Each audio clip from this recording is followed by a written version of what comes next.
Hey, it's Mike. I am back. I'm ready to go. Let's see what we got going on here. We got so much going on. Hey, Jai Ganapati, good to see you here early for class.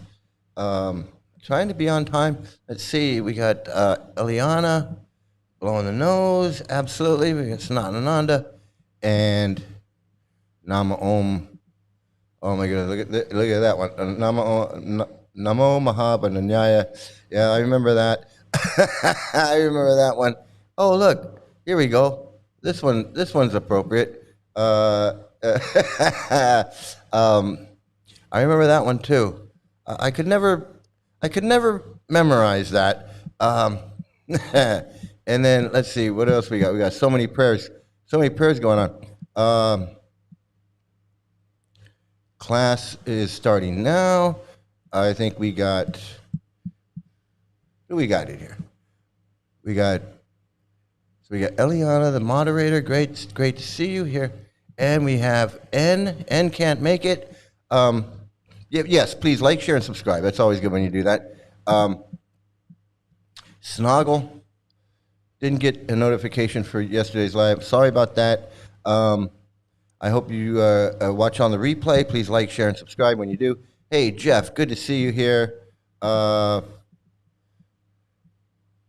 to see you. And Fake Human, yes, absolutely. And Weird Planet, good to see you here. Weird Planet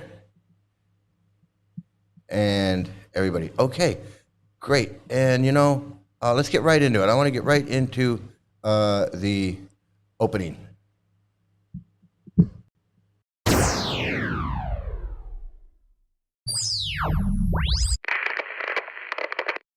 Hello?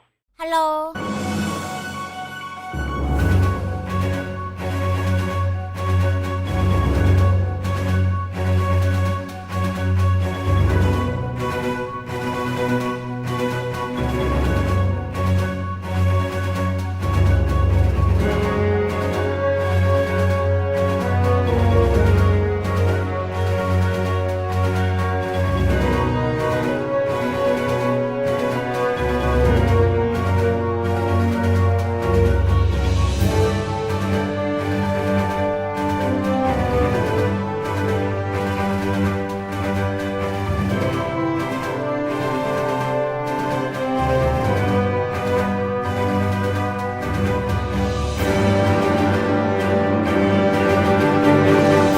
All right. I love that. I love that ending of the opening. The ending of the opening is the best. Hey, we got Jenna Morton. Good to see you here. Glad you made it today. Running down to that Kiwi. Absolutely. Being chased by the cops. Okay, so, like I've been doing, I want to start off with some cult stuff. I don't have Knitting Cult Lady today, but I got something else. And again, I'm not trying to knock anybody's religion, but I do want to show this clip because it is pertinent, and I think you'll get the idea when you see it. I think you'll appreciate it, especially when it comes to these gurus. When it comes to these gurus, okay, and that's what I'm trying to relate. He doesn't mention the Vedas or the script or Hindu scriptures, but we can just you get the idea. So let's check this out here. It's really short. Let me see. What am I doing? Here we go. Let's just grant the possibility that there is a creator God who's omniscient, who occasionally authors books. And he's going to give us a book, the most useful book. He's a loving God, he's a compassionate God, and he's going to give us a guide to life.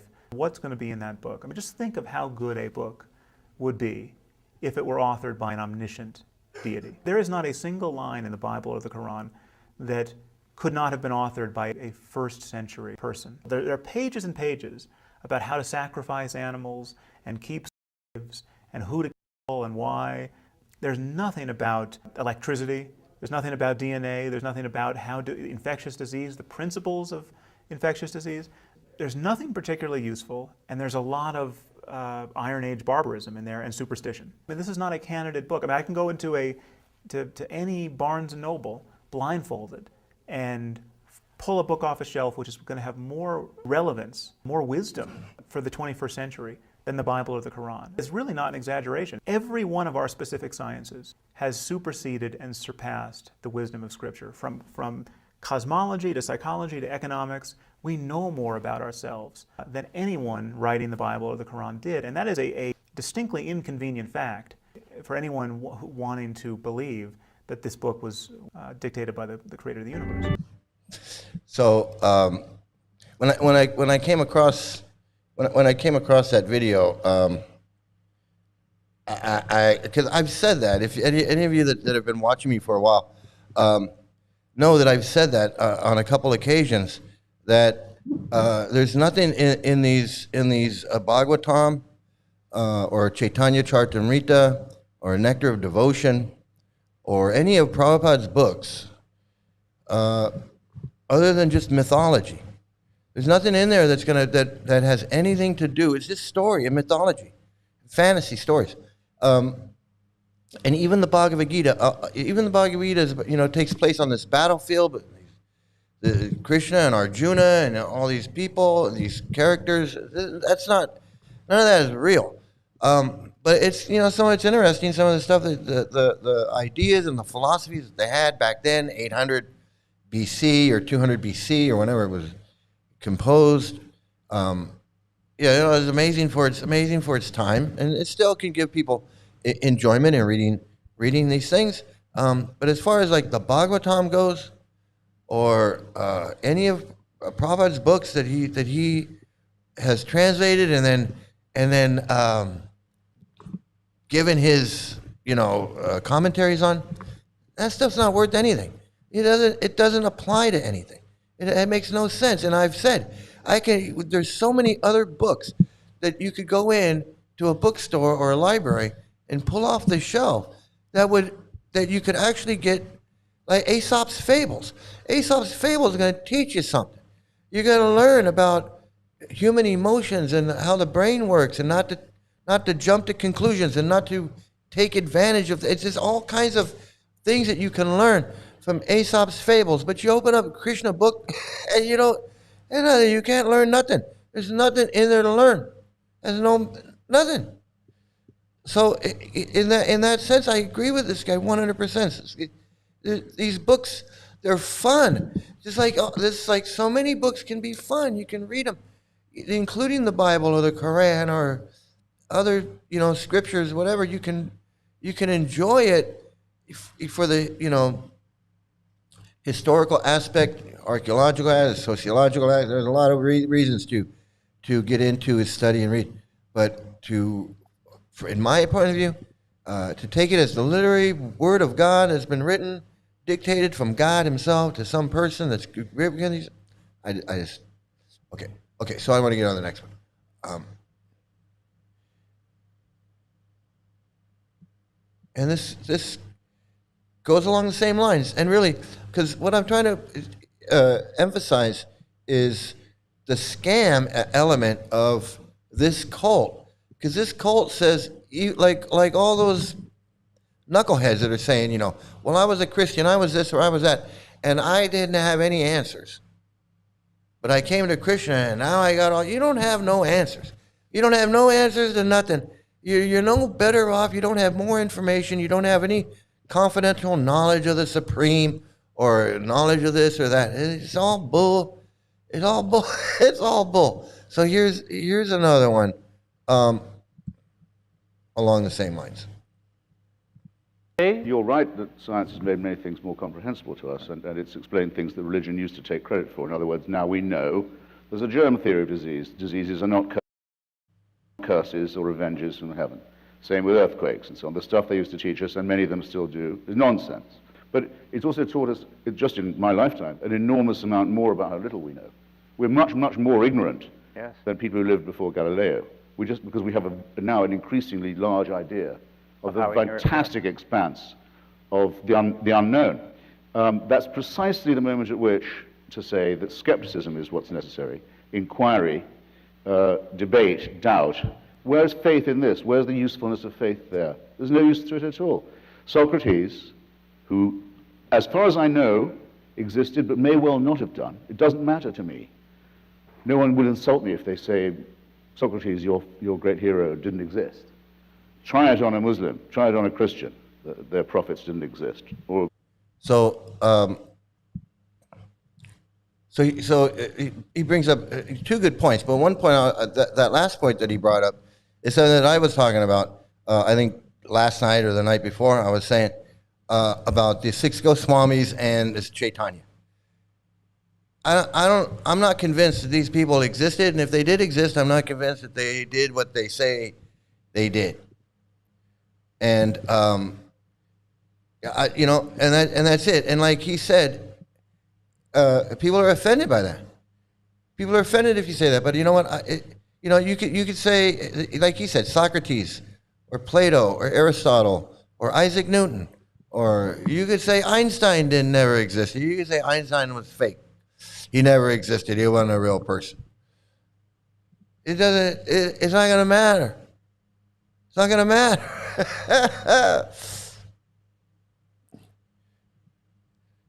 At the end of the day, with intellect and some discernment, skills should not blindly believe or follow through books written by men for men. If it offers wisdom, that's fine. But yeah, if there's, then that's the thing. It's the enjoyment. If you're enjoying it, you can enjoy it. That enjoyment it's not transcendental. It's not spiritual. It's not putting you on another level or a plane. It's not making you a Swami or a God man. You're not a God man. I don't care how many books you read. I don't care how many prayers you say. I don't care how many things you recite. How many, all this. I'm not, no one's trying to spread hate. No one's trying to spread hate or against anyone's belief. That's what I'm saying. It's these things, I respect these things as parts of history. And to some people, they're sacred texts or whatever, and that's fine for them.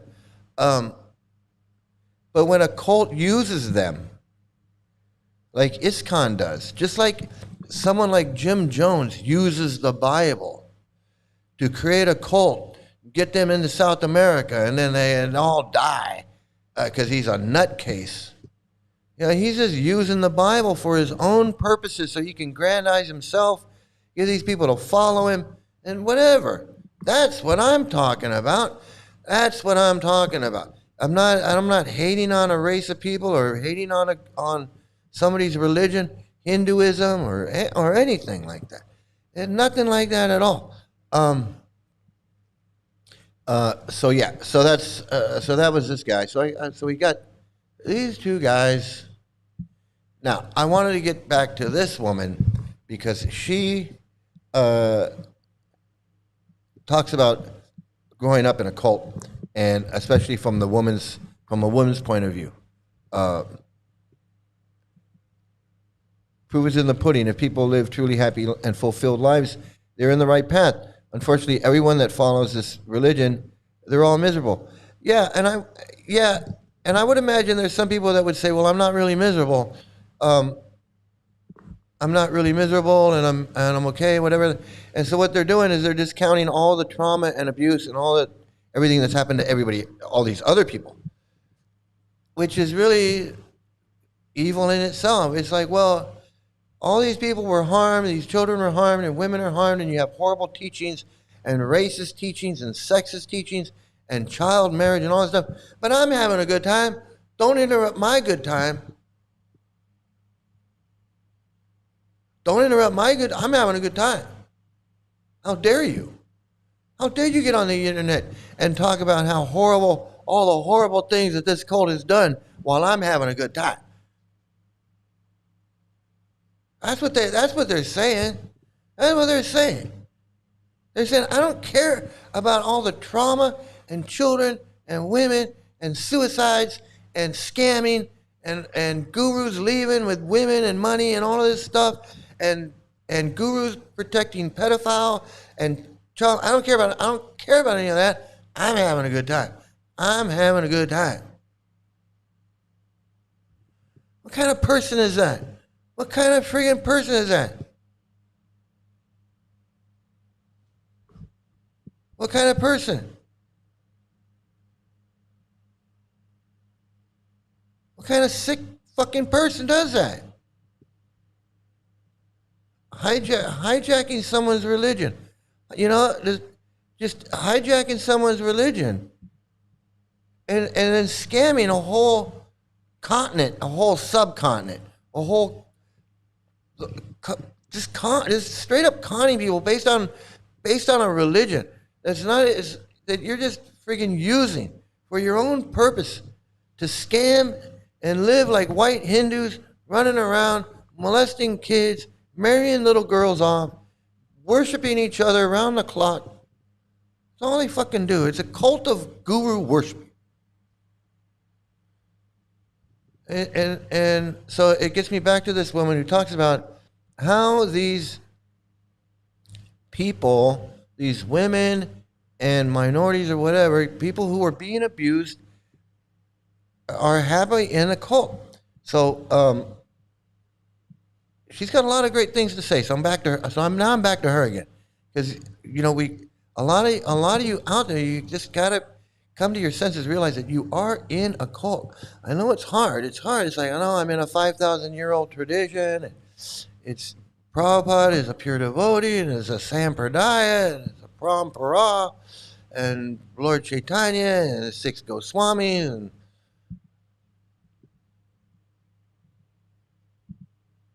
Okay, straight up trigger warning. I'm about to show you top tier pick me. This woman, I'm blocking her account because she's nuts. But this is what it sounds like to grow up with pick me's in religion, and how they talk to the girls, the teens, the young adults. It is always our fault. We are always the hoe. We are always asking for it. We must have done something. We gave them some sort of permission. Doesn't matter our age. Like, it was all us. It was never, ever the man. Remember when I said that these motherfuckers know what they're doing? These 13, 14, 15, 16-year-old girls know what they're doing? Yeah, so check it out. So this 16-year-old girl lied to Epstein and told him that she was 18 and went and got her girlfriends to do the same thing. It's in the Epstein files. I know you guys don't want to talk about that because it fucks with your whole MO with this whole thing. But she was talking about how great he was, how fun he was, how giving he was, how much shit he did for her, and how much he knew about her life because they would talk about it. And that when she needed a couple $100s for her bills, he gave her $500. But she was lying about her age. Remember how you guys called me out of my name for telling you guys this is what they fucking do? This is what they fucking do. This is what they fucking do. They lie. She was doing it she was lying, selling her soul for $200 and getting her friends to do the same thing.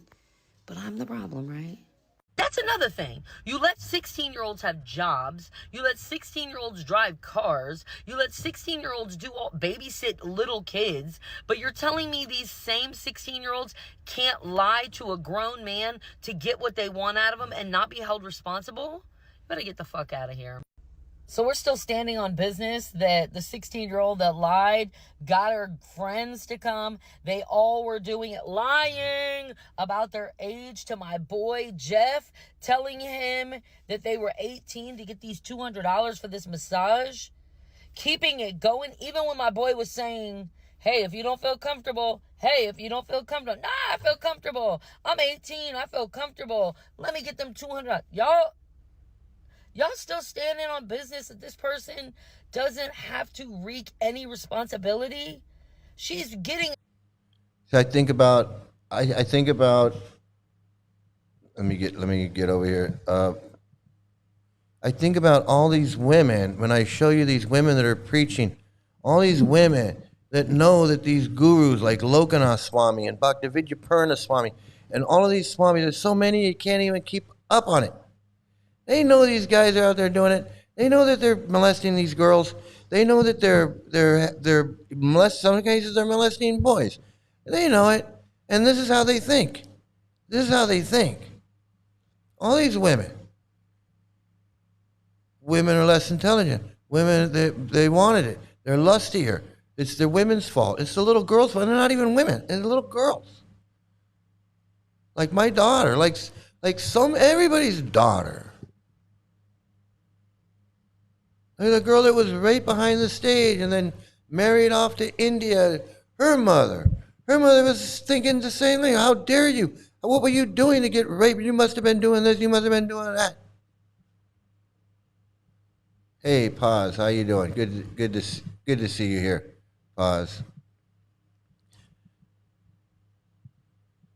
That's why. That's how these gurus get defended. This is how they treat women. You have people like this sticking up. These women, these type of women are very common in these cults. Ring of people to do her lie with her and keeping the lie going. And another thing, why y'all keep putting these big ass black squares over these girls' entire body? I just want their face covered, but I want to see the whole body. Because I can't tell at this point, when y'all put up these shitty memes, if they're 6 or 26. Like, what are y'all doing? Y'all are doing this on purpose. Because y'all know this shit is bullshit. So let me put a square on it. Oh, and let me also put younger girl. Well, younger girl could be 18. Why are y'all doing that? Why are y'all doing that? Why are y'all doing that? Women, it is. It's ironic. It's sick. It's disgusting. Women are at fault, and we have other women protecting these pedophiles and 50-50 swamis and rape gurus. Yeah, the women that stick up and protect these abusive men, like Rupa Manjari herself, who's being abused by her husband, and she's blaming herself, saying, well, I have a small brain, and Prabhupada says I like to get raped, and so, Prabhupada must be right, and, I can't blame my husband for raping me if I like to get raped. And that's what he was telling her. That's what he was telling her. Where do you think she learned it from? She heard it from Narayan over and over when he was raping her. Whatever, just the abuse. And then she's on there still sticking up for this. After everything she knows and everything she's been through, she's still one of these. She's just like this. She's just like this lady. Hey, perverts and weirdos. Why do you care what's on the Epstein file? Come here. Tell me. Why do you really care what's on the Epstein file? Tell the truth. That's like, let me get back on screen for this. Like when the whole Tattva Darshan thing went down with me, and I was resisting. Hey, hey, how you doing, Greg? It's good to see you. Yeah, anything you want to promote, you go ahead and you promote it here. That's what we're here for. Absolutely. Stockholm Syndrome. Yeah, I forgot what I was talking about. the Tattva Darshan, something about the Tattva Darshan thing. Oh yeah. So when it came down to where I was not going back, I hadn't filed a police report yet on the death threats, but I was making the cut. I was cutting everything off. And Yashodanandan's wife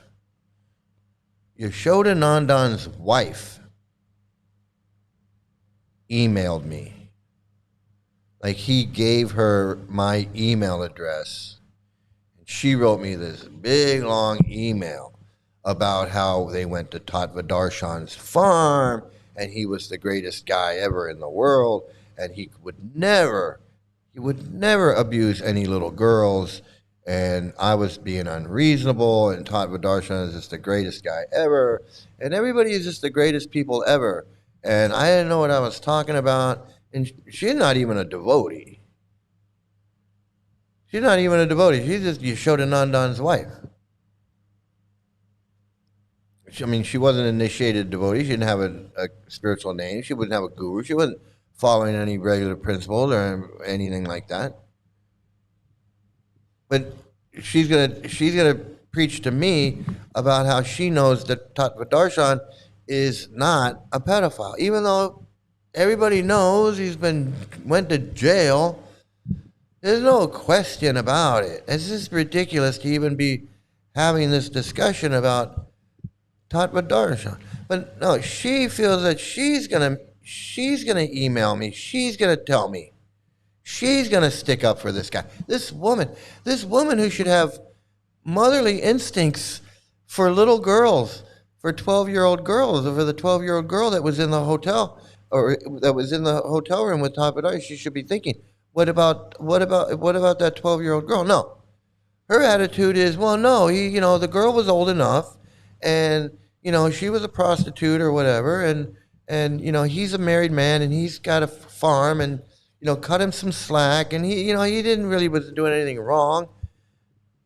And she wanted me to buy, like I'll talk to him. Like she was gonna, like somehow this woman was gonna talk to me and set me straight on this whole thing. Hey, Travis, how you doing? Good to see you. Good to see you in here.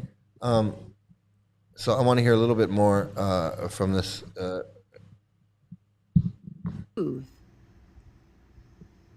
the fucking truth. Come here. Tell me why. So do you guys have the same energy for these 15-year-old girls that keep getting pregnant? What about when they're 14 and 13? Do y'all have the same energy? Do y'all talking the same stupid shit? Huh? Are they consenting? They must be. How the fuck are they pregnant? Huh? You gotta let it sink in. Let it sink in. They're consenting. That's how it happens. This woman would throw her body in front of Trump. She's completely programmed. She's completely deranged. But the thing is, she's not looking for acceptance from women. She wants men to go, yeah, they try and trap us. This is what happens. It's not us. It's the women. And she will say, you are absolutely right. 100%. And it is really scary to live in a world that women talk to you like that, because it isn't just that. It's about the way you dress. It's about the way you talk. It's did you smile? Were you polite? Did you hug him goodbye? Did you kiss him goodbye? Why are That's, oh man, it's just, oh, I how can a 12 years old be a prostitute? Goddamn, I know. She's yeah. And that's for me as a grown man, I just don't. I'm not attracted to that. I can't comprehend. I can't comprehend a grown man like Tattva Darshan traveling to Cambodia to be with 12-year-old girls, 12, 13-year-old girls. I cannot comprehend that thought process. And I think that's true for most. I think that's true for most people. But as we can see, when you got a lot of money, evidently, when you got a lot of money, something happens. Something happens to the brain. I guess. I don't know. Funny, I've met some really crappy people that were described as the nicest guy ever by somebody. Just an observation I've seen from my life. Yes, absolutely, and that's what I'm saying. You don't know. You can't just say somebody's a nice guy. That's like me saying, "Oh." Somebody asked me, "Hey, what's Paz like in your chat?" I go, "Oh, he's the greatest guy you'd ever meet. I love the guy. He's awesome. He's the greatest guy. He would never hurt a fly. He's really. I don't know you, and you probably are a nice guy. You probably wouldn't hurt a fly." For all that, I don't know that. So the honest answer would be, I don't know the guy. He comes into my chat, seems like a nice guy, always got something nice to say, but I don't know the guy. Just like you out there, you go, Mike, seems like a nice guy. He's funny. He rants and raves and yells and screams and has something to say, but he's always got something interesting, and he's always got these cool videos or whatever. But I don't know him. I don't know what he's doing when he's not online. I don't know what he's doing when he's not, And it would be wrong for anybody to say, this is the sweetest Swami you're ever going to meet. Knowing that the guy is not the sweetest. That right there, that's a big difference. There's a big difference between saying, this is the sweetest Swami you're ever going to meet. I love this guy. He's the greatest guy ever. And you know he's been molesting little kids. That's just disgusting. It's fucking disgusting. It's just as disgusting for Yashodanandan's wife to try to email me and convince me that this Tattva guy is just an ordinary nice guy. Like, and just like she said, now we got the pick me woman, the woman that is next to Yashoda. She's next to Yashodanandan because he's got the power, and she's obviously hearing from him all this sexist, racist stuff that he preaches day and night, day and night, day and night. She's hearing this, and he's okay with it.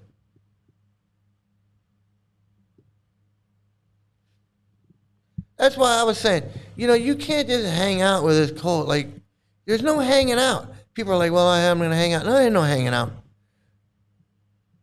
While you're hanging out and you think that you're just hanging out, no, that shit, that brainwashing shit, there's no hanging out. Prabhufraud is the gold standard, an example of a pure devotee by marrying his 11-year-old wife in India. Yeah, see, that's it. And you can't tell him anything. You can't tell him anything. There was a video about that, and I don't think I have it. Actually I do. I think that's the next one. Okay, that's the next video. This is the next video, and this gives you a little, explains the mindset a little bit. This is a long video, but I'm not gonna watch it all that. But this guy's good too. And he's talking about the MAGAs and Trumpies and MAGAs, but he explains about the mentality of like these people that come in here and they want to promote Prabhupada or they want to promote whatever, and these gurus, like these Harvard dumbass Goswami, this Bhaktivedmo Swami, and all these guys, Gora Hari, and all of them. He explains a little bit about how they think. About a year and a half ago, I got a lot of attention on YouTube for a series of videos I made about how to roll trolls and stump Trumpists. This was before the election, and people were eager to figure out how to engage with the Trumpists, how to try to see if you could get them to come out off of their tree. And there's a lot of attention, and out of it came a study group that has been going since about a year and a half ago. Meets every other Sunday. These are people from all over the country and to some extent the world, trying to figure out how to engage with people there's no talking to. How to touch or poke the touchy untouchables, or as we say in our most elaborate formation of it, how to humbly humble or humiliate humans who will say or do anything to avoid human humility. The rule in this research group is repertoire, not recipe. There is no one solution. In fact, everything we do, everything we try to reach someone who has entered that kind of state of mind, that elation, that addiction I call being herobotic, that is robotically playing hero, that you're right, righteous, and mighty no matter what, all of that stuff. There is no one recipe. You've got to have a repertoire because their sole goal is to make sure that nothing works. Remember, they are trying their hardest. They are willing to say or do anything to avoid human humility, any kind of receptivity. Right. So that's why these people in the cult, they're not going to come out. They're not going to come out until they're ready. You can't. There's nothing you can say, nothing you can do, because they're working against it. They don't want any information. That's why everything, they have all these stopping cliches. It's an operati. You're in Maya. That's material. You're not spiritual. You're not in the parampara. You don't know what you're talking about. You can't see the demon head eating the moon because you're not connected to the parampara, or you haven't surrendered to a self-realized spiritual master. And then they start quoting some verse that says, Krishna says, to understand transcendental knowledge, one must surrender to a bona fide spiritual master. Right?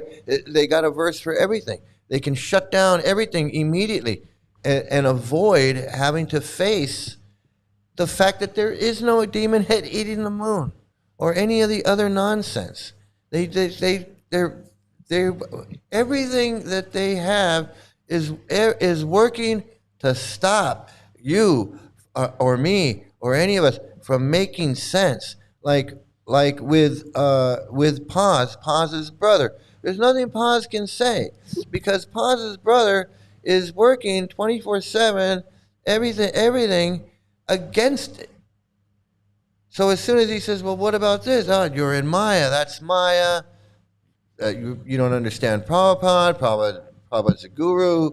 You don't understand transcendental knowledge because you're not performing devotional service, and your eyes haven't seen whatever. All the cliches, and like he said, like a robot, like their responses are like a robot.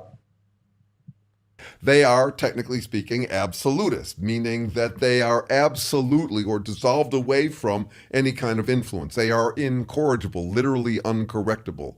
They are uninfluenceable. They are enjoying the haven they get from feeling like they've solved reality, and that their only future work is in tutoring the rest of the world on how to deal with reality since they've actually solved it. Exactly. That is the Hare Krishnas in a nutshell. That they are relishing like this Gora Hari and Harvard dumbass Goswami and all these people and all the people that are following them are relishing in the fact that they feel like they've solved life. They've solved life, and it's jumping up and down and chanting Hare Krishna. And so and they don't have to deal with anything else except telling everybody else that that's it. It's insane. Yeah, they're trying to they're trying to justify their insanity. Yeah, there's no prom para. It's all nonsense. It's all nonsense. It's all nonsense. It's all nonsense. It's Maya Prabhu. Yeah, and it's basically them saying, no, I'm not, you are, because we're like, that stuff's not real. That's just mythology. It's just fantasy land. It's just stories. And they're like, no, you're in the material world. You're in the fake world that's not real, where it's just fake and it's birth, death, old age, and disease, and illusion, and making mistakes, and all of the four defects of material, all that crap. They flip it right around. They flip it right around, and you can't get through to them. You just can't. These days you're hearing the usual recipes. The recipes include don't engage with them, suck the air out of the conversation with them, gray rock them, that sort of thing. That's a standard move, and it's got its uses, and it's also got its abuses. People say, never fight with a pig, you'll just get dirty and the pig likes it. Well, this is what happens when you don't fight with pigs, is you end up getting dirty and the pig likes it anyway, the way that the Trump movement has gone. You've got that kind of approach.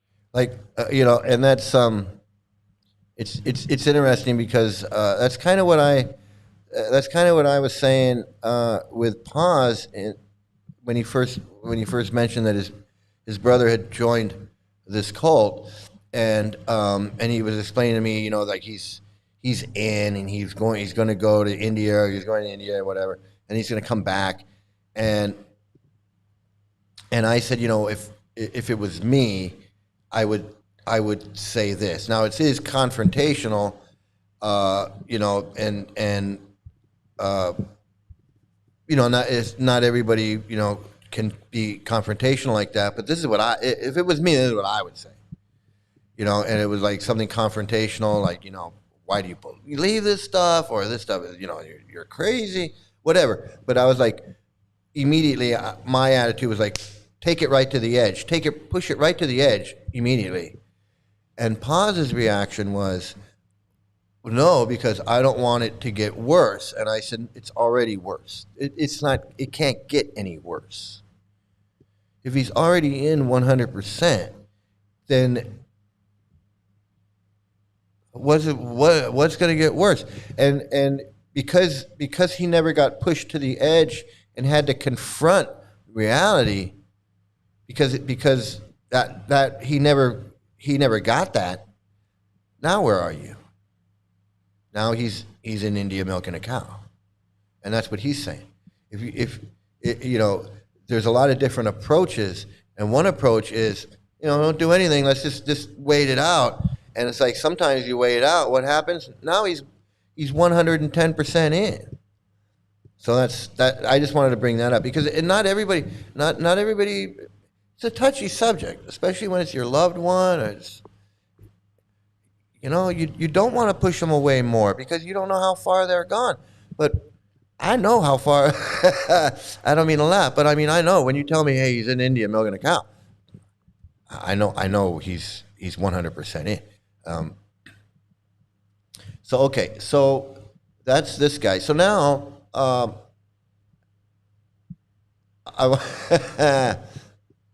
what do we got? What do we got going on here? Okay, so we're gonna go to the Veda base, and we're gonna look at. I'm gonna just do a quick little thing here, and I was reading. I was kind of going through this because I wanted to talk about this.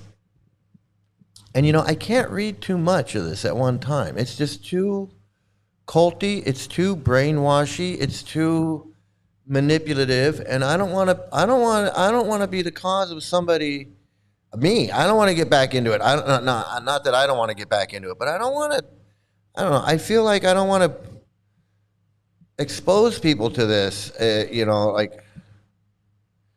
And I'm being serious. I'm being serious when I say that.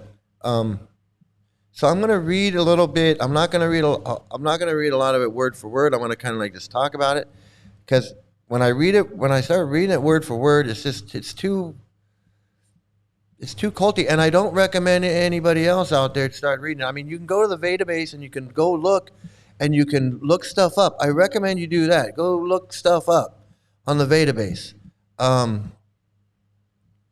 But reading this stuff, it brought back memories, and it just was weird. It is weird, but I don't know how to say it. I don't know how else to say it. But here we are. Here we are at chapter 7 of the Bhaktivedanta Database of Srimad Bhagavatam. It's Canto 7, the science of God, right? The science of God. What a joke that is. The science of God, chapter 7, what Prahlad learned in the womb. And I'm gonna start reading this a little bit here. With my SriMukunda Bhaktivenmo, where's my, with the Bhaktivenmo purports, okay. Bhaktivenmo purports, okay. So we're gonna pretend like I just did the little cartals or whatever. What Prahlad learned in the womb. In this chapter, to dissipate the doubts of his class friends, the sons of the demons. So there you go. The sons of the demons. Prahlad Maharaj states how within the womb of his mother, he had heard from the mouth of Narada Muni, who had instructed him in Bhagavat Dharma. So Narada Muni, for those of you who don't know, Narada Muni is a space, he's like a space guitar man who is jamming on the Veena, whatever you call it, the guitar, the old ancient Indian guitar, and he's floating between planets. He is floating through space, playing his thing, and chanting Narayan to everyone that he meets. So there you go. So it says here, when Hiranyakasipu left his kingdom and went to the mountain known as Mandarakala to execute severe austerities, all the demons scattered. Hiranyakasipu's wife, Kayadu, was pregnant at that time, and the demigods, mistakenly thinking that she carried another demon in her womb, arrested her. So the demigods The demigods were like, hey, you got a demon and we're putting you under arrest. So that's the demigods. Their plan was that as soon as the child took birth, they would kill him. So the demigods decided that the best thing to do was to, when this baby's demon was born, they were going to kill it. They were going to kill it.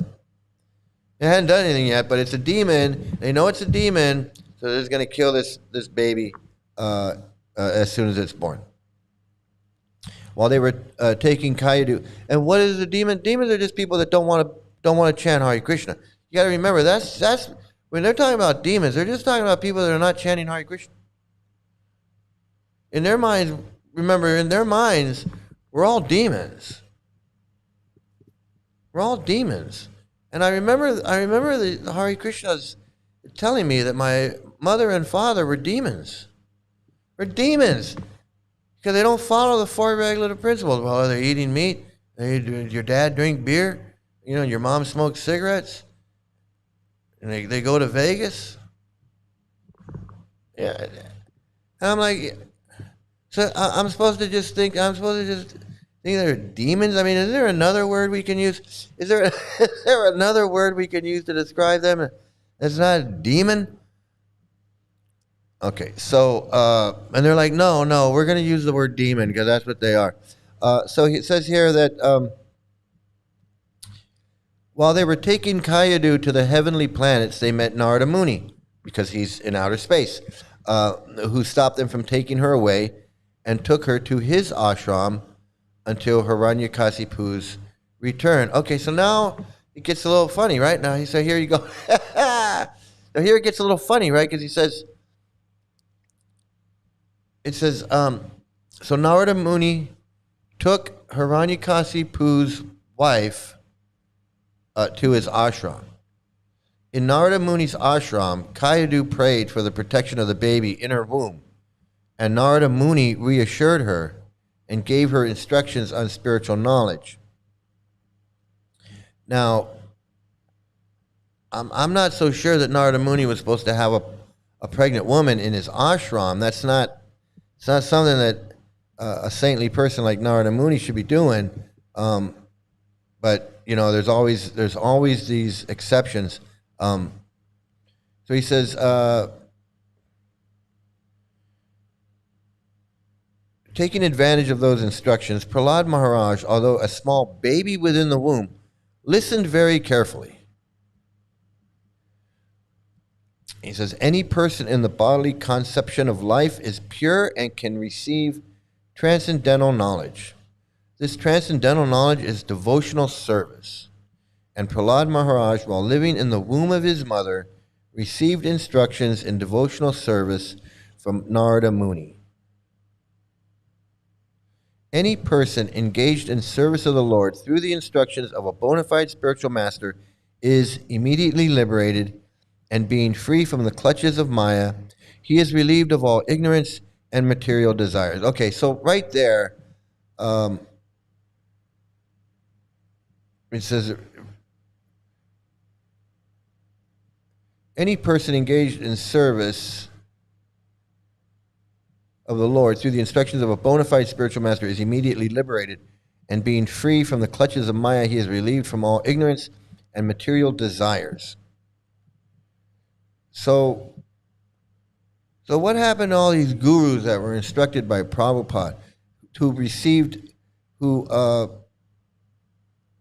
they were engaged in the service of the Lord through the instructions of a bona fide spiritual master, Kirtanananda and all these freaks? They should have been immediately liberated, and being free from the clutches of Maya, relieved of all ignorance and material desires, but they weren't. They weren't. So is it that they're immediately liberated, but they become 50-50 swamis, or were they liberated? Were they immediately liberated, but then they fell? Well, it says being free from the clutches of Maya. So if they're free from the clutches of Maya, how'd they fall back into the clutches of Maya? Because he's saying here that they're free from the clutches of Maya, and then they're relieved of all ignorance of material desires. And so again, if you can become liberated through all of this process of all this bhakti yoga and all this devotional service, and then I can again fall, even in this lifetime, I can fall down and again become into the clutches of Maya and do all these about why should I do it? Why should I do it? Why should I? If I can fall again, if there's nothing stopping me from falling, all the chanting and all the stories and all the this and all of that and all the mangalarti and all this stuff, and I can still fall down. Why am I doing it? Why am I doing it? Okay, and that's the thing, is like people say, well, Prabhupada, it says here, because I could quote this. I could go to a Hare Krishna, if I wasn't doing this channel, I could go to a Hare Krishna thing and I could say, hey, Prabhupada says in chapter 7 of the Canto, Canto 7, chapter 7, Prabhupada says that any person engaged in the service of the Lord through the instructions of a bona fide spiritual master is immediately liberated and being free from the clutches of Maya is relieved from all ignorance and material desires. So that's just temporary though, right? That's not eternally liberated.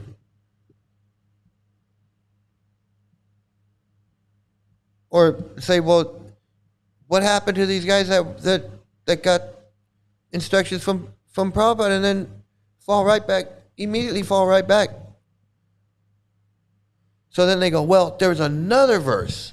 There's another verse where Prabhupada says, anytime, anyone, anywhere, anytime can fall victim to Maya and Kali Yuga and sense objects and this and that. But what about this? What about this one? He says he's immediately liberated. Immediately liberated. What is immediately liberated and relieved of all ignorance and material desires? What does that mean? Because if it means what I think it means, he's immediately liberated and he's relieved of all ignorance and material desire. These guys should not be falling down. These guys should not be falling down. They should not be having sex with little kids. They should not be touching little girls. They shouldn't be protecting gurus that are doing that stuff. They shouldn't be letting top Vidarshans give lectures when he's been to jail in Cambodia. I mean, what's going on? Because you read this stuff and any person engaged in service, okay, so once they take shelter of Prabhupada's lotus feet, start worshiping his lotus feet and engaging in service and distributing his books and building these temples and all that stuff, they should be on the road but they should be on Easy Street. And I think that's what Prabhupada thought. But no, it's bullshit. It's not. That's why it's just not. The question here is liberated from what? And if one were to immediately fall right back into the arms of Maya and rebirth, why is the worship not efficacious? What does it really mean? Exactly. And then if you were to ask Prabhupada, he'd say, I'm not telling you. What I've said. What's in my books is, hey, Tamal, can you answer his question? Because I ain't got time for this. You just believe what I say or there's the door. Don't come up to me with no 4 billion servants and ask questions about 4 billion servants. I'm not answering these questions. I said what I said. I said what I said. That's Prabhupada's answer. You say, Prabhupada, liberated from what? I said what I said, okay? He's liberated from the clutches of Maya. That's exactly what I said. Myths and fables of a failed chemist who's high on snuff and having an egotistical as well as a delusional and grandiose feeling being the savior of the world. Absolutely, high on his own supply.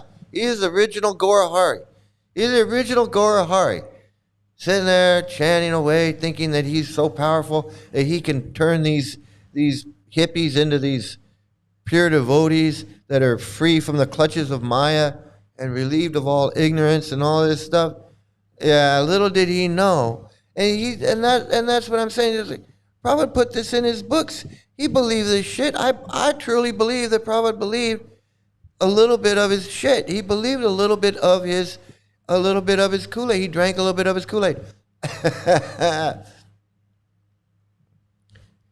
Prabhufraud, get your ass back down on the seat. I said what I said. Now, yeah, I know. I said what I said. Don't come here asking me about 4 billion servants and King Ugrasena. I said what I said. So,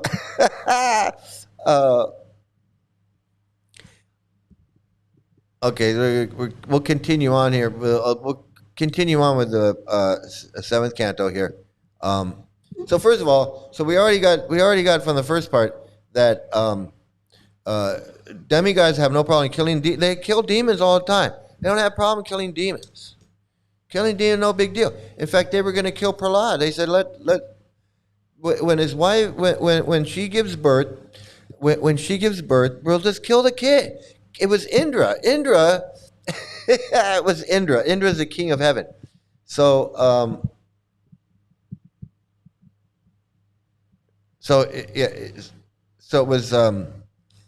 it was Indra, the king of heaven, said, when the kid is born, we'll just kill it. And then when they were taking her up to, I guess, jail, Narada Muni said, no, I'll take her. I'll take her to Maya thing. Okay, so here it is, text 1, a translation. Narada Muni said, although Prahlad Maharaj was born in a family of asuras, he was the greatest of all devotees. Having thus been questioned by his class friends, the sons of the asuras, he remembered the words spoken to him by me and replied to his friends as follows. So, purport by Prabhufraud, which he probably plagiarized from somewhere else. I just want to let you know that. There's a good chance that this purport right here that I'm about to read was actually written by someone else and probably just lifted it and stuck it in here. I can't say for certain, but there's probably a 50-50. He's like, Prabhupada was like the Led Zeppelin, okay? He just, whenever he saw something that he liked, he's like, I think I'm going to use that. I said, that sounds good. I'm going to put that in there. So here he says, when he was in the womb of his mother, Prahlad Maharaj listened to the words of Narada Muni. One cannot imagine how the baby in embryo could hear Narada, but this is spiritual life. Yeah, no one can understand, no one can imagine because it's not possible.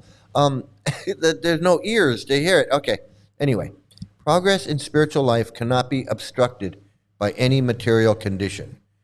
This is called a haituki apratihata. I guess I'm not good with Sanskrit. Reception of spiritual knowledge is never checked by any material condition.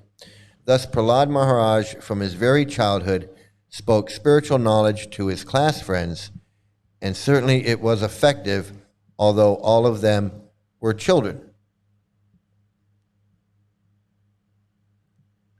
Bhaktivenmo and Siddhanta were big frauds and scammers too. Yeah, it was like a family of carnies. It was like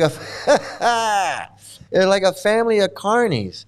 You got the father was the head carny, scamming everybody, and his kid learned how to do it. It's like the kid's like, step right up. He learned it from his dad. I mean, what do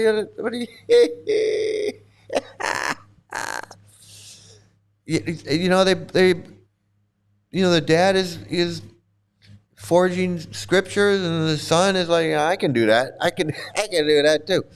Yeah, there are a lineage of scammers, which is why they're known as a scampradaya and faking it till they Vedic. Exactly. It's a scampradaya. It's a fraud para is what it is. It's a fetus hearing Narada Muni singing hymns and bullshit. Yeah, exactly. But that's like floating the kid down the Nile in a little basket. It's like floating the little kid down the Nile in a basket. That's what I'm saying. Isn't there something about in the age of Kali the divine and demonic are in the same body? In other words, we have both within us. Yes, there is something like that. There is something like that in Satya Yuga.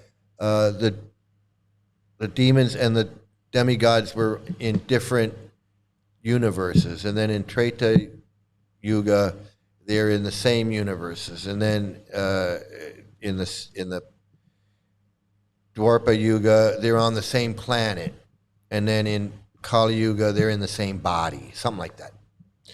Absolutely, something like that. Okay, let's see what it says. Text 2. Text 2. Prahlad Maharaj said, when our father Hiranyakasipu went to Mandarakala mountain to execute severe austerities, in his absence the demigods headed by King Indra made a severe attempt to subdue all the demons in warfare. Text 3, translation, alas, as a serpent is eaten by small ants, so the troublesome Hiranyakasipu, who always inflicted miseries upon all types of people, has now been defeated by the reactions of his own sinful activities. Saying this, the demigods, headed by King Indra, arranged to fight the demons.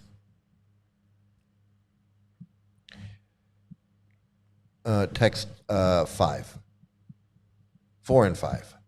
Translation, when the great leaders of the demons who were being killed one after another saw the unprecedented exertion of the demigods in fighting, they began to flee, scattering themselves in all directions. Simply to protect their lives, they hastily fled from their homes, wives, children, animals, and household paraphernalia. Paying no heed to all these, the demons simply fled. Yeah, they booked out of there. They booked out of there. Okay. Translation, next verse, text 6. Translation, the victorious demigods plundered the palace of Hiranyakasipu, the king of the demons, and destroyed everything within it. Then King Indra, king of heaven, arrested my mother, the queen. Kind of reminds me of Mad Max when that little kid is telling the story, but he's grown, but you don't know that he's grown. He's the little kid with the boomerang, but he's telling the story. Okay, he says here, text 7, translation. As she was being led away, crying in fear like a kukari captured by a vulture, the great sage Narada, who at that time had no engagement, I guess he had no gigs. Narada, he's just floating around. He had no gigs. He was like, his tour had ended. And so he appeared on the scene and saw her in that condition. Okay, text 8. Narada Muni said, O Indra, king of the demigods, this woman is certainly sinless. You should not drag her off in this merciless way. O greatly fortunate one, this chaste woman is the wife of another. You must immediately release her. Text 9. Translation. King Indra said, in the womb of this woman, the wife of the demon, Hiranyakasipu, is the seed of that great demon. Therefore, let her remain in our custody until her child is delivered, and then we shall release her. Purport. King Indra, the king of heaven, decided to arrest Prahlad Maharaj's mother because he thought that another demon, another Hiranyakasipu, was within her womb. The best course, he thought, was to kill the child when the child was born, and then the woman could be released. So there you go. King Indra, let me show you right here. I mean, you can, if you're playing along at home, you can follow along. But here it is right here. So there you go, right there. King Indra, the king of heaven, he wanted to kill this kid. He was like, he was eager to kill. He didn't even care. He was like, I think it's a demon. You know, let's just kill it anyway. Let's just kill the child, and then we'll let her go. That's how we do. That's how we roll. That's how we roll here in heaven, in the heavenly planets. But Narada.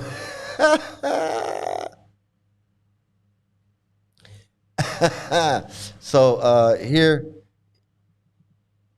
we have a translation for the text 10, and it says here. Narada Muni replied, "The child within this woman's womb is faultless and sinless. Indeed, he is a great devotee, a powerful servant of the Supreme Personality of Godhead. Therefore, you will not be able to kill him." Purport by Prabhufraud.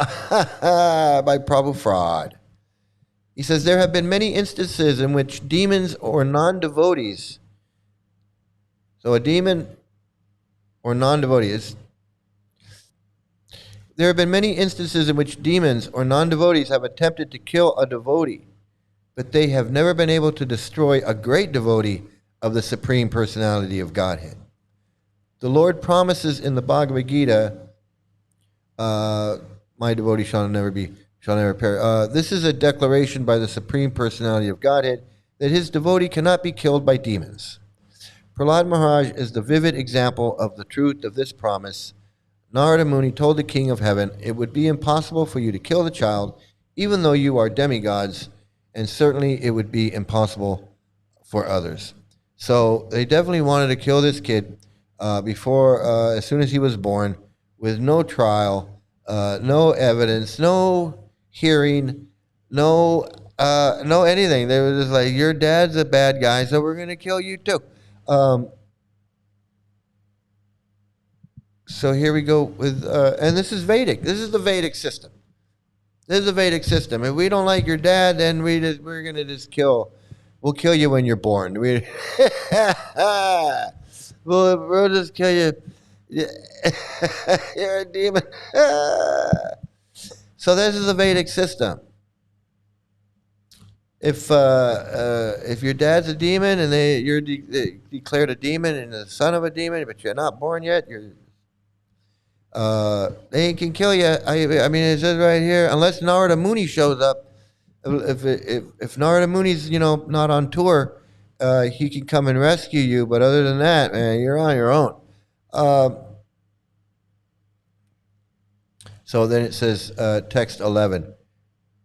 When the great saint Narada Muni had thus spoken, King Indra, being respectful to Narada's words, immediately released my mother. Because of my being a devotee of the Lord, all the demigods circumambulated her. Then they returned to their celestial kingdom, as a demigod will do. It says here, purport, although King Indra and the other demigods all are exalted personalities, they were so obedient to Narada Muni that King Indra immediately accepted Narada Muni's words concerning Prahlad Maharaj. This is called understanding the parampara system. Indra and the demigods did not know that a great devotee was in the womb of Kayadu, the wife of Hiranyakasipu, but they accepted the authoritative statements of Narada Muni and immediately offered their respects to the devotee by circumambulating the woman in whose womb he was living. Yeah, they didn't care so much about the woman. It was the devotee that was in the womb. But so anyway, so that's the beginning of my Bhagavatam class on. So you can already see that they're eager to do some killing of some children. They're already wanting to kill some children, and we haven't even got going yet in the story. So, does anybody have any comments? Any of you Hare Krishnas out there want to say anything about this?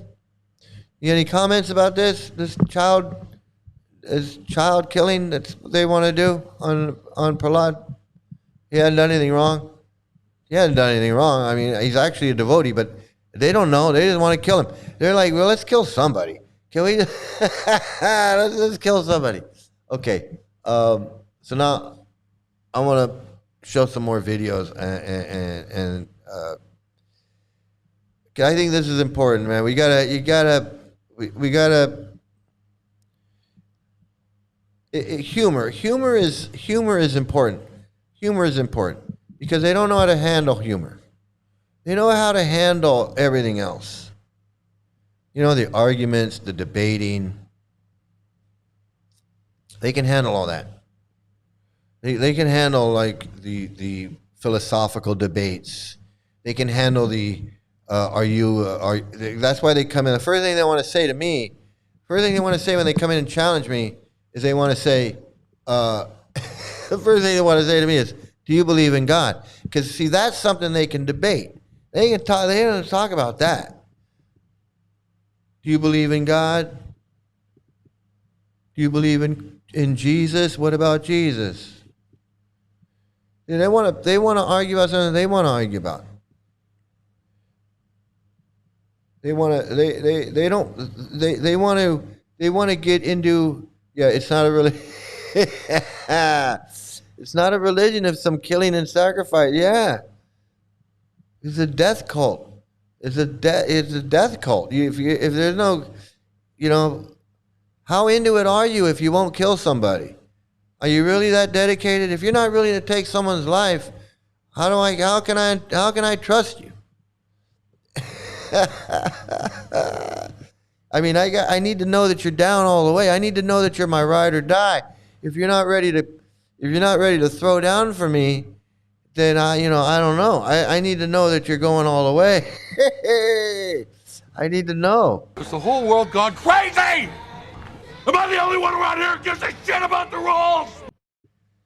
So once I start making fun, start laughing, talking about Prabhufraud, Scampradaya, making fun, humor, laughing, showing that no one's afraid of your threats, no one's afraid of your Yamadutas, no one's afraid of your apparat, no one's afraid of these things. And no one's debating you on your bullshit. We're just laughing at you. We're laughing at you, making fun of you. And that they don't like. Because that's why that's an apparat. That's an offense. That's something we need to stop that shit. They don't like that. They can't laugh at themselves. They think they can, but they can't. They can't handle it. They can't handle it. They can't handle it. You can't handle the truth. So now we're gonna do laugh. That was the title, laugh. Yeah, opera is the best they can come up with. Yeah, they're scared. They become a ghost.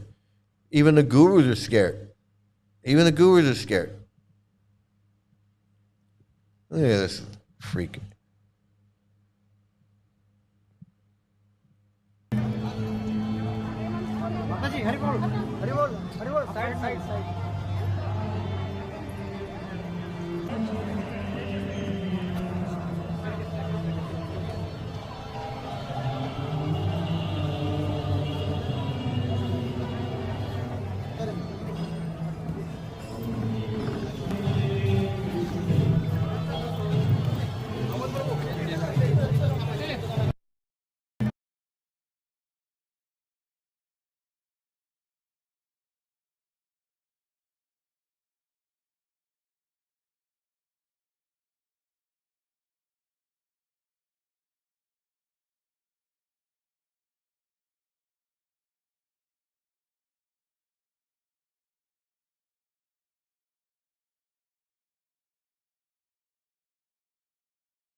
So thanks for the sound. So there's Radhanath Swami, right? Nobody cares that this guy.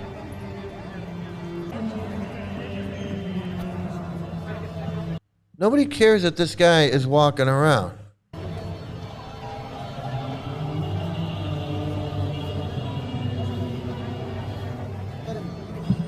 Nobody cares this guy's walking around. He's got to bring his own, he's got to bring his own entourage with him. He's got to make his own little crowd, his own little procession, because nobody cares. He's not a real holy man. If he was a real holy man, the whole town would come out to visit this guy. It wouldn't just be his disciples. But because he's just a faking cosplayer, he's got to have his own little group out there, and otherwise there'd be nobody there. Nobody cares that this guy's walking around. It's ridiculous.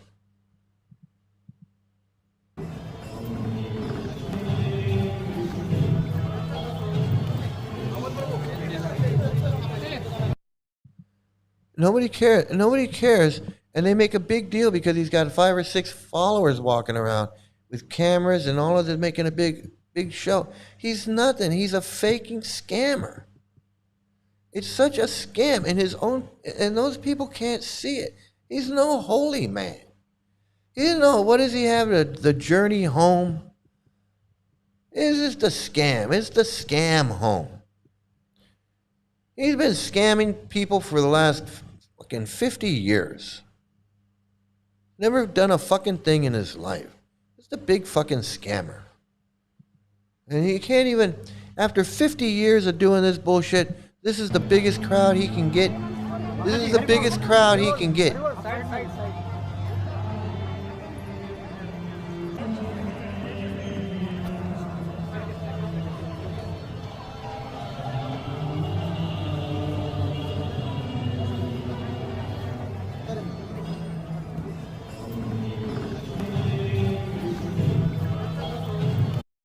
I mean, what is holy about that? What is holy about him? I know he's a snake. He's a scamming piece of shit. Yeah, he hisses like I do, I guess. Yeah, the problem with India is that it's a culture built upon cult personality worship, whereby a guru is honored and worshipped as well as adored as being holier than even the devatas in the heavens. In some aspects, yeah, it is. I mean, there is an aspect of that, and ISKCON wants to play it up, and but it's not as prevalent as ISKCON wants you to believe. ISKCON wants you to believe that, you know, all Hindus are out seeking a guru, and they all lay down in front of them and throw flowers and put flowers around their neck and do all that, like Sai Baba and these guys. And that's not true. That's just not true. It's just not true. But there is an aspect of that, absolutely. And what I've noticed in LA and in India and in Vrindavan and all over, is that Indians are very respectful when it comes to temples and holy people. Like, if they see, and I think that goes for a lot of places in Asia and South Asia and Southeast Asia, is that they just respect holy people and temples and things, and they show more respect. They show more respect. And I believe that that's where the scamming comes in. That's where the scamming comes in. And it's been like that forever. It's nothing new. It's nothing new. You know, and if we were talking the other night about whether Chaitanya was a real person or not, if he was a real person, he was a scammer. And that's my final answer. I got no other answer for you. If Chaitanya was a real person, he was a scammer. If the 6 Goswamis were real people, they were scammers too. And that's my final answer on that. That's all I got to say about that. So we did this Radhanath guy. What do we got here? I'm not even sure what this is. This was sent in by Rafal. Oh, it's this guy. So this guy, Rafal, actually knew this guy at one time. He knew him, met him, and he sent me this video. He says, "Here's another one of these scammer gurus." And so here you go. Here's another one of these the Guru many disciples because they are scared if the Guru gives some instruction which they don't like, it may hurt their ego. Then what will happen? That will be better. Maintain a distance and continue. Maybe on Guru Purnima, on his Vyas Puja, that's all. Yes. So I personally offer dandavats to all the Vaishnavas, but in my heart I am a disciple always of my Gurudev, my Guru Parampara, and I don't take disciples. See, it's to me, it's just like you were saying, it's a cult, not just a culture, but this ISKCON, Gaudiya Vaishnava is a Gaudiya Mat, Gaudiya Vaishnavism, this Chaitanya, all of this stuff is just a cult of guru worship, guru worshiping, and gurus worshiping gurus, people worshiping gurus, and worshiping these gurus it's a God man. It's a cult of God men. It's a cult of God men. These gurus are like God men. They're coming down in this line and they're perfect, and Prabhupada is worshipped like he's God, and his followers are worshipped like they're God, and Prabhupada's God brothers worship like they're God, and it goes all the way back, and we're offering these prayers to these gurus, and bang, and it goes back, and we're offering our food to Prabhupada, and he offers it to his guru, and it goes back, and it's just this cult of guru worshipping pedophiles with this child marriage and the Ramananda Roy and gurus protecting pedophiles. Now, I don't know if it was always with a child marriage. You have to draw your own conclusions with that. You have to draw your own conclusions as to why Prabhupada is like, child marriage is Vedic, and I want child marriage in my movement. And he put it in his Bhagavatam, and he's like, child marriage. 12-year-old girls and 19-year-old men. 16-year-old girls and 26-year-old men. And he's authorizing it, and he's having it done, and it's this whole thing. You cannot deny it. You just can't. You just can't.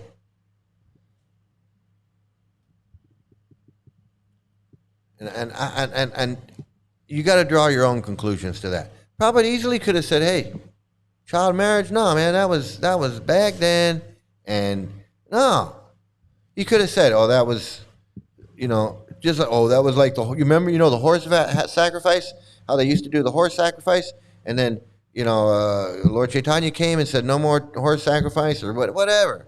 He could have said something like that. He could have pulled something out of his ass. He could have said, "Here, no more child marriage." No, he didn't do that. He changed 64 rounds to 16 rounds, but he couldn't say, you know what, 18-year-olds got to be 18 to get married. He changed. He said he gave women the Brahmin thread. Women never had a Brahmin thread before. Women weren't supposed to get a second initiation. That was never been done before. Prabhupada said, I can do that. I'm Prabhufraud. I can do whatever the fuck I want. So he said, I can, and he's right. He's Prabhupada. He can do whatever he wanted. And he could have stopped child marriage. He could have done it. And it's not like he forgot. It's not like he didn't know about it. No, he was all in on it, man. All in on it. All in. And all I can say is that if this guy is a Vaishnav and he's in this line from Chaitanya through Bhakti Ratna Sadhu Maharaj, through Bhakti Siddhanta, or through any one of these guys, I gotta figure that this guy is just like Prabhupada. Oh, child marriage is Vedic. It's all Vedic. Manu Samriti and this and that, whatever. I don't trust any one of these guys. If they can't come out and say, hey, this shit's wrong, child marriage is wrong. And you got to come out and say it. You can't just say, oh, follow the laws. Obviously, if Prabhupada had to come out and say, follow the laws, then, some shit was going on. People weren't following the law. It's like a scam. Yeah, and that's the thing with social media, TikTok and YouTube and all these things. And these guys got a free, it's a whole new world for these scammer gurus. It's a whole new game for them.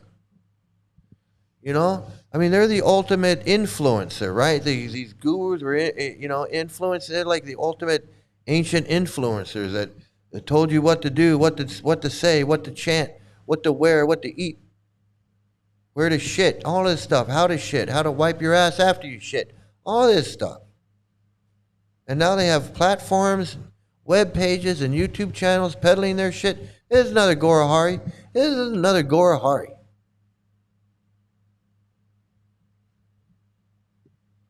Another Gorahari.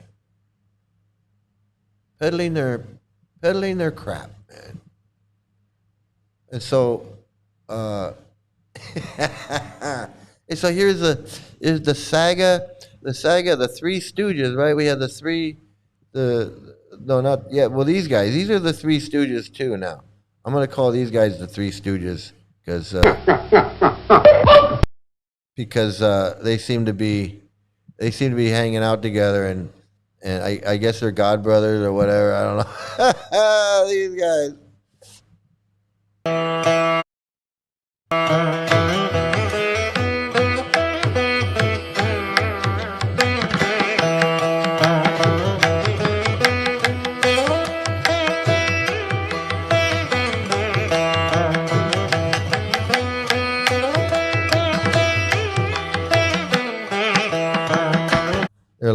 They're laughing. They know how stupid they are. They've come to the realization of how stupid they are.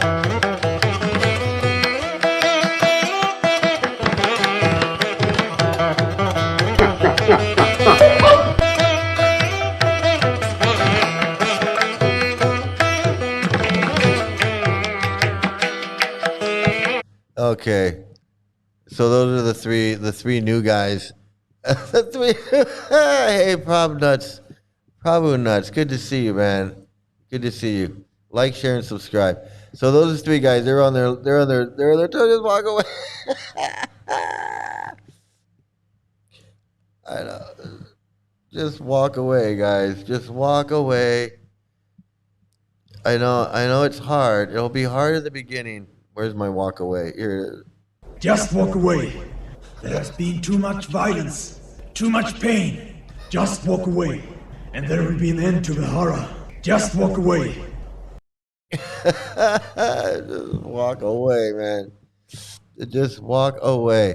And then, so what do we got? We got, guys, man. Okay, let's see. Oh my God. I don't know which one to go first. I'm going to do this one. So here we got another female pick-me, a pick-me wannabe Gorahari. And this is the mental illness. They think that if they just sit on camera and chant this mantra, that somehow this energy is going to go through the screen and it's going to liberate the whole world. It's going to purify YouTube, or I don't know, this is going to purify something. Well, let's see. Hare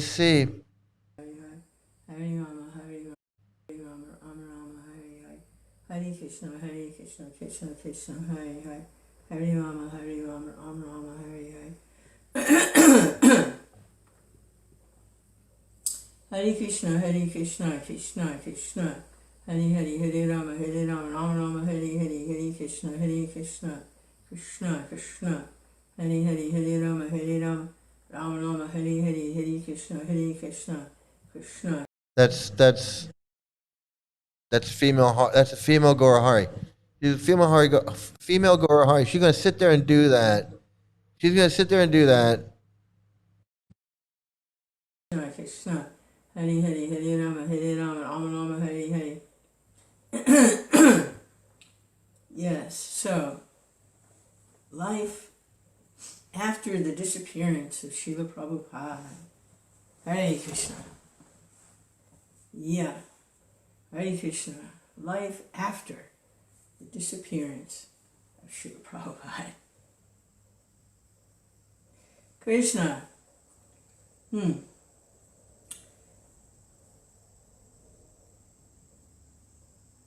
When issues came up, Yes, I agree with you. I agree with you that the rocking. Yes, I believe that it's soothing behavior. It's soothing for her. But this is exactly. I agree with you. This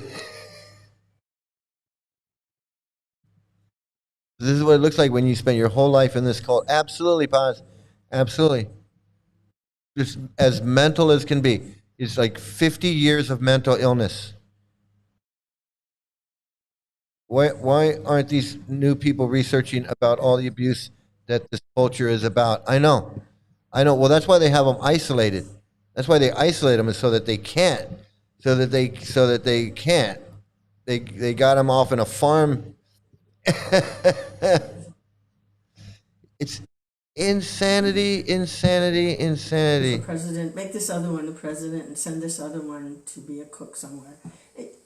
He could make practical decisions. You could go to him. You could write a letter. And he would say when specific situations arose. After his disappearance. Oh boy. Still talking about Prabhupada, when he disappeared, how things changed, the whole guru issue. Are these gurus bona fide? Are they, did they fall down? The same shit for 50, like this Paranjan, for 60 years, talking about the same crap. The same shit that I heard from Yashodananda for over 10 years. I just heard the same crap recycled over and over and over and over. Yes, it's exactly. It's living in the past and just like cannot move on. Cannot move on with your life because I just feel like I need ISKCON. I need ISKCON to be functioning the way it was.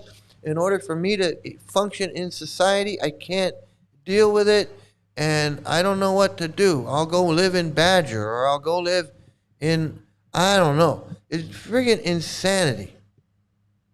These people are insane.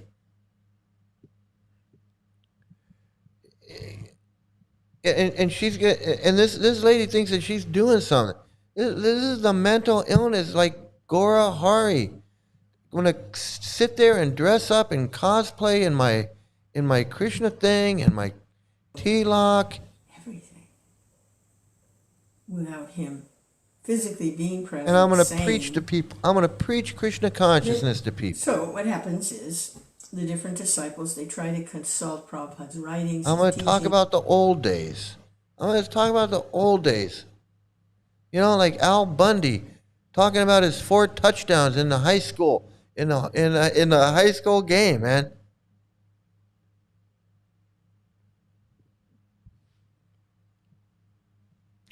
Yashodananda talking about these stories about when he was with Prabhupada in South India, when he was in with Prabhupada in his room that I'd heard 100 fucking times. I swear, it's like listening to Al Bundy talking about his 4 touchdowns. I'm talking about how these gurus are this and the gurus are that, and how did they become bona fide, and there's no letter, and this and that, and poison, and they poison Prabhupada, and the hair samples, and the whispers on the tape, and all this crap. Seriously, man, I'm serious. This is what this cult is all about. And that's if we're not talking about child molestation and domestic abuse. If they're not talking about gurus that are covering up for molestation and gurus that have been falling down with runoff and let back in and all that shit. Then they're talking about poison, or they're talking about the appointment letter, or they're talking about the direction of management, or they're talking about this or that. Prabhupada's original books, and Prabhupada's, it's such bullshit. These people, you're absolutely right. They end up like this. I mean, can you imagine just living your life, 50 years of this crap about the guru and whether he was poisoned and whether he was the gurus or whether they were appointed or whether they're scammers and this and that, and just 50 years of that.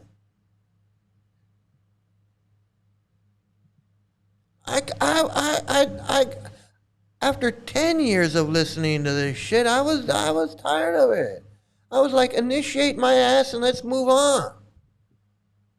Let's move on with this book. Let's print our own book. Let's build our own temple. Let's do whatever we got to do. No, they can't do that. That's too much work. Well, shit. SriMukunda, that's work. Yeah, you go out on Harinam and distribute books and raise money. That'll work. Yashodananda not going to do that. You know, I did that. He did that 40 years ago. And I'm going to do that again. Dhamma and Ashringa and all of these guys, no, they want a farm. They want a Bhaktivedanta eco-village where they can sit around and be worshipped and have a bunch of people doing the work around the farm for them. And they can sit there like these retired gurus and just be worshipped all day. And do their little fire sacrifice and swaha. There's a bunch of bullshit. Swear to God, it's fucking bullshit.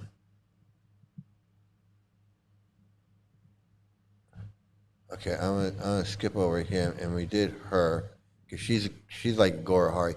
So speak of the devil. Speak of the devil. Who pops up? Who pops up at this fuck? Pops up on my feed somehow. I'm like, look at this guy. This fucking Yashodananda Das. Yashodananda Das. So how'd that happen? I thought you were a Swami. How do you go from being a Swami to being a Das? I thought you go from Das to Swami. Oh, is it because this is all a bunch of bullshit and it don't work? Is that what it is? So this place called Chaitanya Doba in Bengal, very, very special place. In the email that we've actually shown that picture of that lake. If any one of you are not... And believe me, I get heavy duty PTSD when I hear this guy talk. Because he's got that Toronto, mudda fudda, Buddha going around the kota, Buddha some Buddha. He talks like that, and I can't stand it. I thought he sounded ignorant then, and I think he sounds ignorant now. It was this friggin' Brooklyn, Toronto accent that he has never gotten rid of in friggin' 60-something years. He's such a fucking... And that doesn't even begin to describe this guy. Doesn't even begin to describe this guy.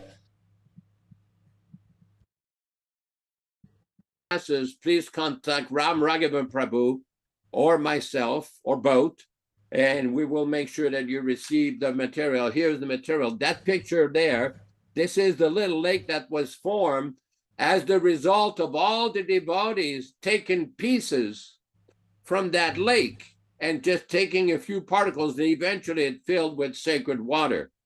Very, very special. We will read a few selected passages here from Chaitanya Charitamrita. This is from Adilila, chapter 9, text 11. Sri Ishwara Puri Rupe Ankura Pushtayala Apane Chaitanya Mali Skanda Upajila. Translation by... So yeah, like I said, all these guys have their Nichananda, and Yashodananda's niche was being the Sanskrit scholar guy. Like he can read, write, spell, fart out Sanskrit like no one else can. At least he thinks he can. So he's like the ultimate white Hindu scholar of Sanskrit scholar. He thinks he's like the ultimate Sanskrit guy. In fact, when we were in India, when I was in India with him in Vrindavan, and we were going around, I think we went to Mathura, Govardhan Hill, Radhakunda, whatever. He's always like reading everything. He's like, oh, that sign says this, that, you know, because he can read it. So he would just be reading everything and translate. Oh, look, that says this, and that.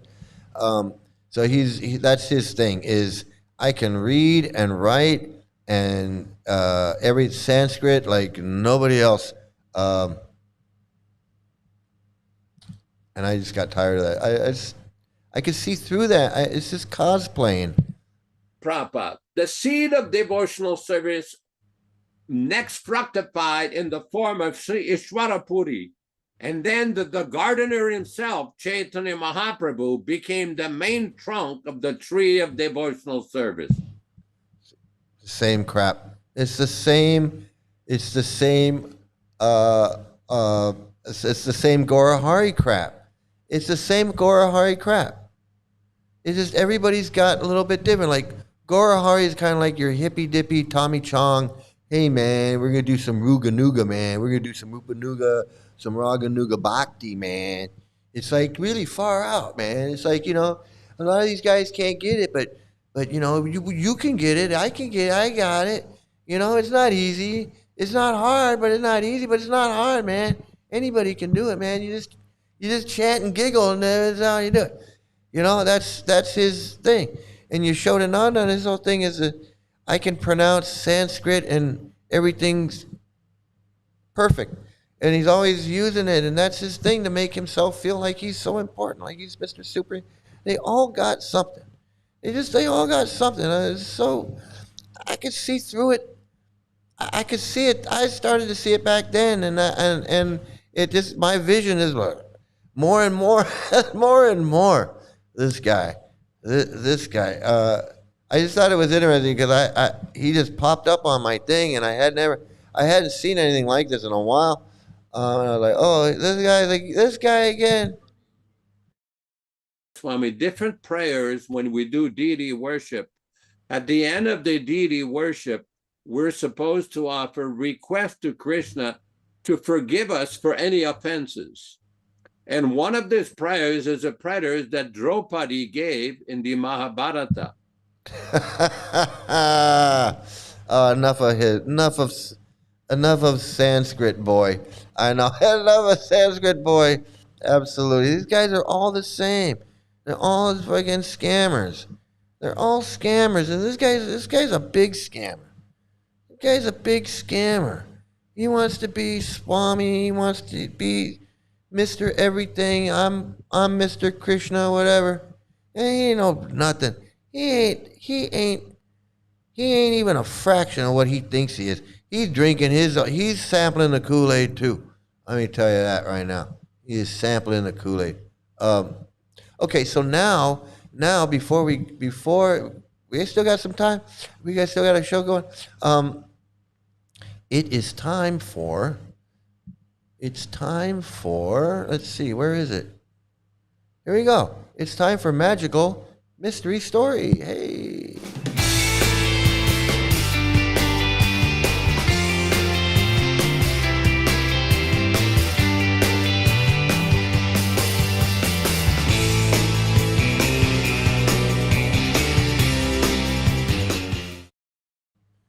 Hey, and there he is. Let's see. What do we got?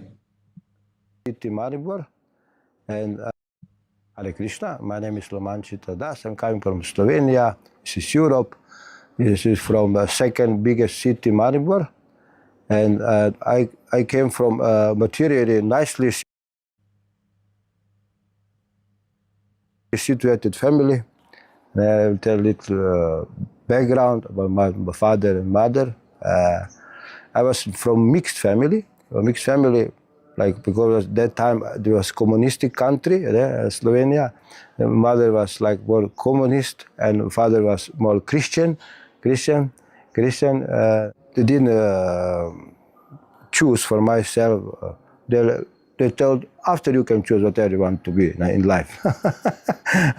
I'll be in life. I have nice parents. I'm great. Oh, that was a mistake. That was a mistake. And they told him when you grow up, you can choose to be whatever you want. He said, "Okay, I'm gonna be a Hare Krishna." And I'm like, whoa, wait a minute, we did. No, that's not what we had in mind. Try again. Try again on that one. Okay, here we go. To them, they already expired. He left this world for better place. Better place. They have this because mother was like kindergarten. She was taking care of small children in kindergarten. She was very nice, very good mother. He knows how to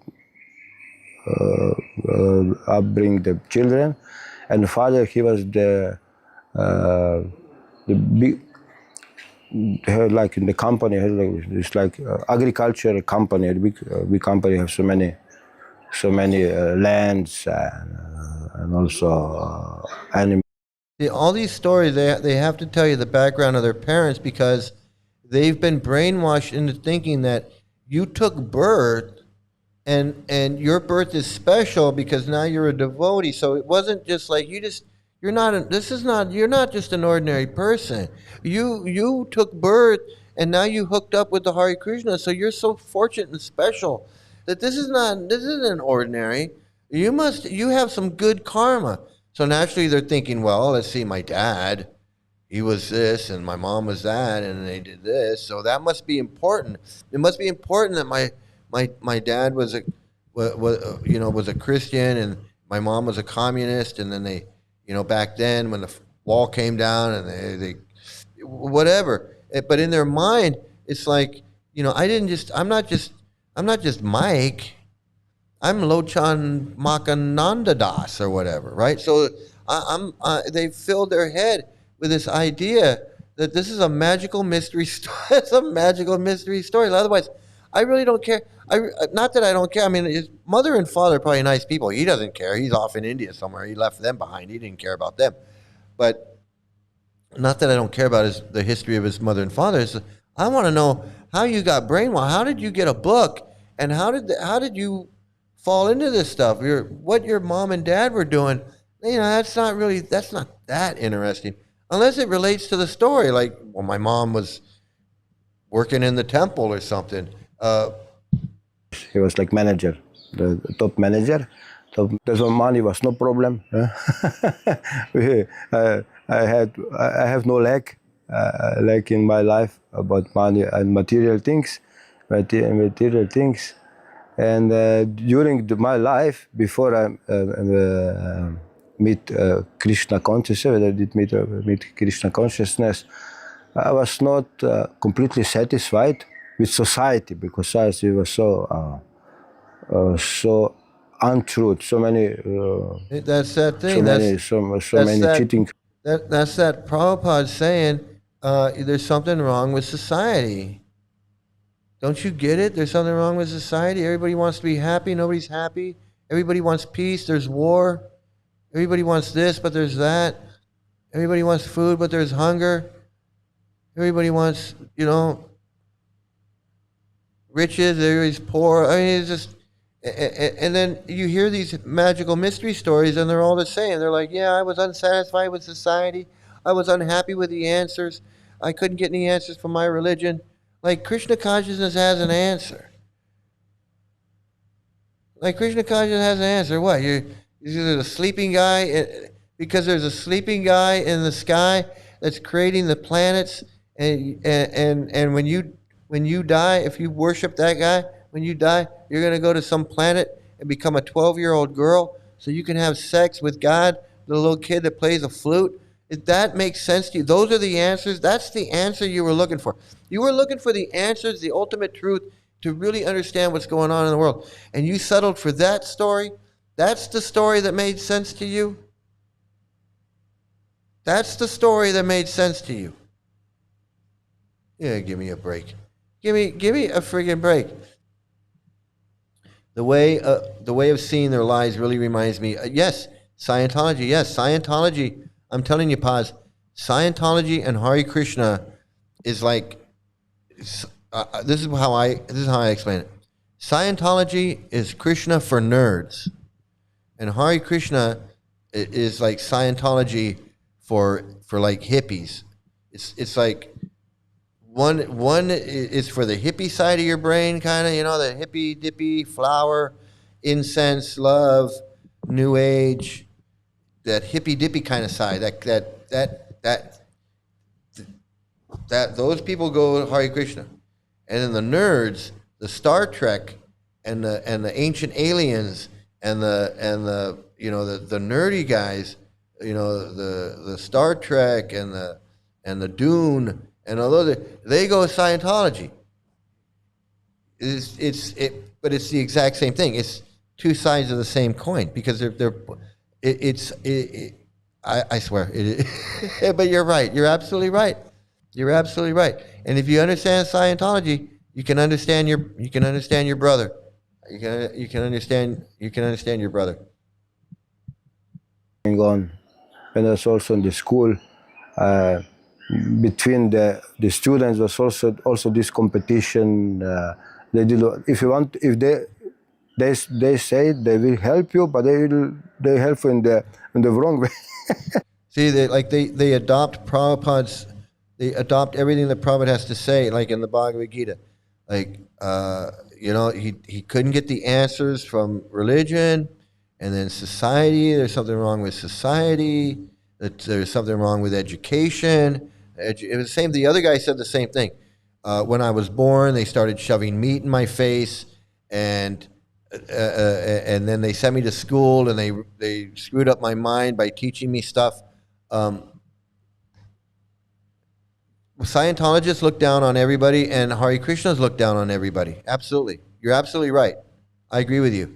When I remember running into the Scientologists when I was a Hare Krishna, and I was like, look at these stupid Scientology freaks. That's exactly what I thought. I remember mentioning Scientology to my brother, and he talked about them as if it's such a dumb group. And I was just thinking, how can you not see it's the same as art? You were absolutely correct. You're absolutely correct, Paz. He couldn't see it. I couldn't see it either. Although I did make the similarities. But I was like, no, we're an ancient tradition.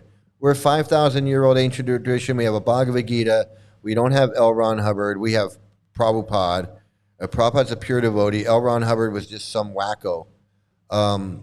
This is a 5,000-year-old ancient tradition. L. Ron Hubbard just came up with this in 1952 or whatever. Even around the time that Prabhupada was writing his book. Prabhupada was writing his books around the same time that L. Ron Hubbard was writing his book. They're no different. It's the same shit. It really is the same. It's the same shit. Yes, same old hook. Material things are evil and the world is ugly. And so so are you until you link up with the invisible. Yes, absolutely. You hit the nail on the head, man. You hit the nail on the head. Because I was afraid that you will be better, and then after this primary school, all the time I was, because the whole family was materially active. Materially active. Especially. Materially active. What does that mean? That means they were just alive. They were alive.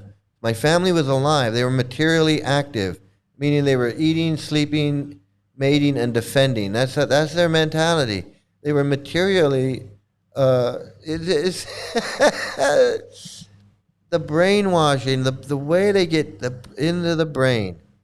Just like that lady was saying. It gets in the brain like a virus. I thought I was the only one that gave that analogy, and I was really surprised when that lady said it. We did all sports, winter sports, summer sports, all sports. So with sport with balls, without ball, all skiing, everything, full recreation. I was also professional wrestler, I was a professional wrestler, and all these things, you can see, was not completely satisfied. No. So all the time was something like you want to try this, try that. So then you try everything, You try everything what is possible. Was not completely satisfied. There's somehow or other, I was inspired to go a little bit alternative, positive alternative. Then some mystical things. I come in touch with this Eastern philosophy, Eastern practices, some Ayurveda, Feng Shui, Qigong, so many. Hey, it's Queen of Karma. Hey, how you doing? Great to see you. Great to see you here, man. It's always great. The KBG is looking for Messi Das. Yeah, this guy is something else, man.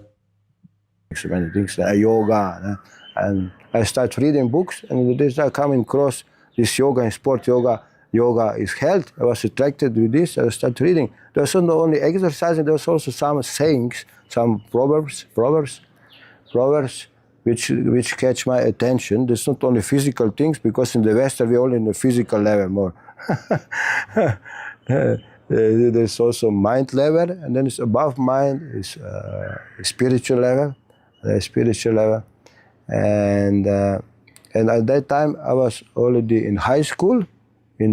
So he was in high school, and he was getting involved with some yoga, and then there were some like mantras or some verses that were going along with the yoga. It's hard for me to understand him with his accent and his broken English.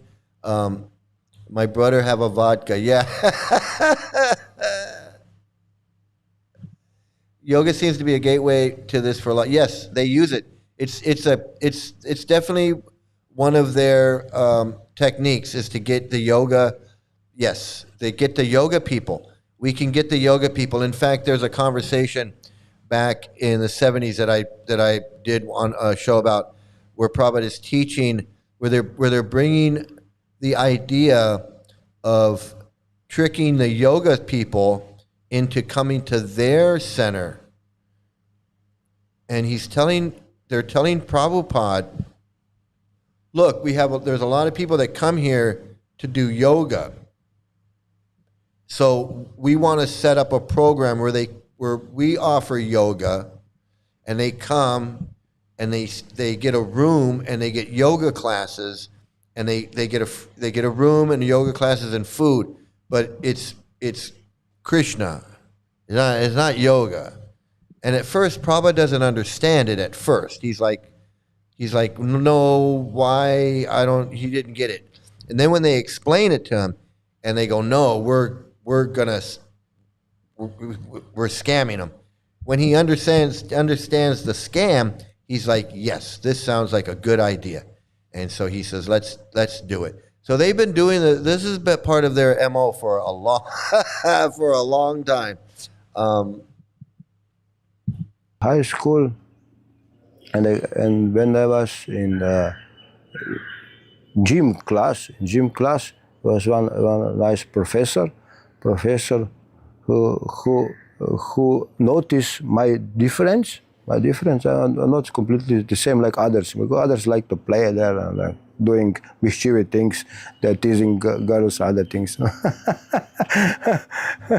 And then he questioned me why I'm so different, what I'm doing. Then he was inquisitive. And then we start speaking. Then I told him what I'm doing. Then he told, I'm doing the same thing, similar thing. Then we come in touch. Yeah, yoga. I'm doing this exercise yoga, hatha yoga. Yeah. I also did this before, but now I have some another yoga, upgrade yoga, complete yoga. Whole life you can live yogic lifestyle. Then he introduced me. Then first some songs, songs. And that was this George Harrison. This is the Beatles, from the Beatles. Also Boy George. So this 90s are these popular these songs, songs, and other bhajans, traditional songs. And then after the next meetings, he gave me book. This was Last Comes for Lives in Slovenia, and was this like big book. So there, his high school teacher groomed him. His high school teacher, oh my God, his high school teacher gave him a book and saw that he was into yoga, and I wonder if he knows if you stand on your head, the semen will float from your balls to your brain much quicker. Yeah, that's what they say. That's what they say in the Hare Krishnas. That's how they preach now. They have a bad reputation worldwide, and now they mask their teaching, saying that they do yoga and teach bhakti yoga, a new way to scam. Yeah, they have these things called bhakti centers and Krishna House and Bhakti Lounge. And so they don't call it a temple, and it's just a place where people can go and hang out, and they teach them bhakti yoga, and they have them chanting and have them doing all this stuff. It's it's a scam. It's just a new way of scamming.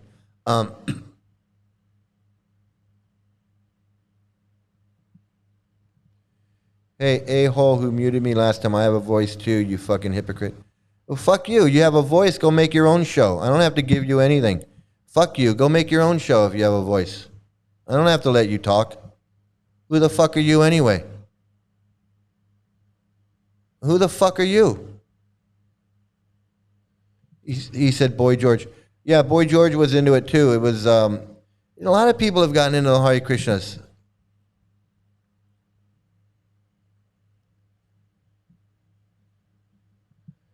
Well, that's where he's the high school teacher. Yeah, that's what I'm saying. They do that. Exactly, and that's not uncommon. In L.A., they have a high school teacher that takes his kids to the L.A. temple, and every now and then they get one, and I've seen it, and it is worrisome. It's not good. Yes, Bhakti Lounge in Germany. It's called Bhakti Lounge. Yeah, it's just a new way to scam. He can return when he can learn how to be kind instead of rude. Yeah, I mean, don't come in here like start yelling at me. This is my show. I do the yelling. This is my show. I do the yelling. You don't come in and yell at me. I yell at you. You got to learn your place. You got to learn your place. You see these Krishna houses, bhakti centers, and bhakti yoga lounges in remote places around the world. Yeah, they're all over the world. They're all over the world. Yeah, they avoid the word temple. It's just Bhakti Lounge, Bhakti Center, Krishna House, not Krishna Temple. It'd be like Krishna House, Krishna Lounge, Kirtan Club, stuff like that.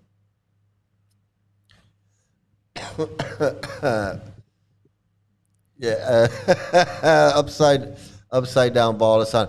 Yeah, that's, I used to see, hey, listen, I'm not going to lie, and I'm not making this up. I'm not going to lie, I'm not making this up. Prabhu nuts. Okay, so at the LA temple, there was a Crota Shamani had a yoga center, a little yoga studio right there across the street from the LA temple on Watsika. And she had these ropes, and Krishna Kumar Swami and his two young boy disciples, they're not young boys now, they're old men now, but back then, they were like in their early 20s or teenager in their early 20s. And they would all be in there hanging upside down. They'd be hanging upside down. They would like get their foot wrapped, and then they would just hang. They'd be upside down. They'd be upside down hanging in there. I didn't know what that was. I had no idea what that was. And then later, I still don't know what it was. I don't know why they were doing that. But I have heard about the semen going to the brain, because that's something about making the brain. That's why men are smarter than women, is because our semen can go into our brain and then that makes us smart. Okay, so but you're saying that you'll never know the power of upside down balasana, like hanging upside down, right? That's what they were doing, right? Yeah, I'm pretty sure that's what they were doing.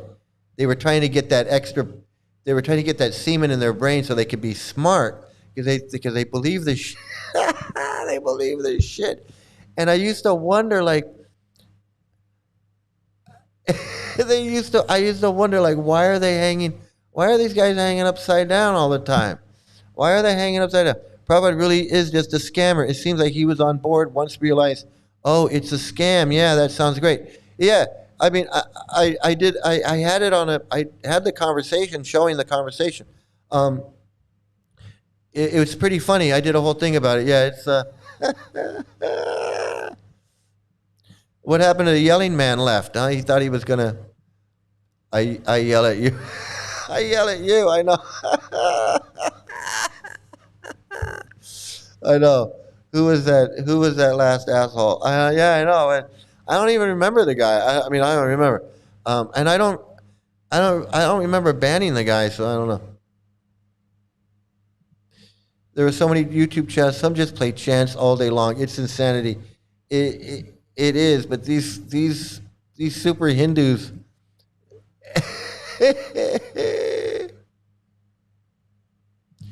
Upside down hanging is a very dangerous yogi practice. I used to see these guys doing it all the time. I didn't know what they were doing. I don't know. I didn't know what they were doing, but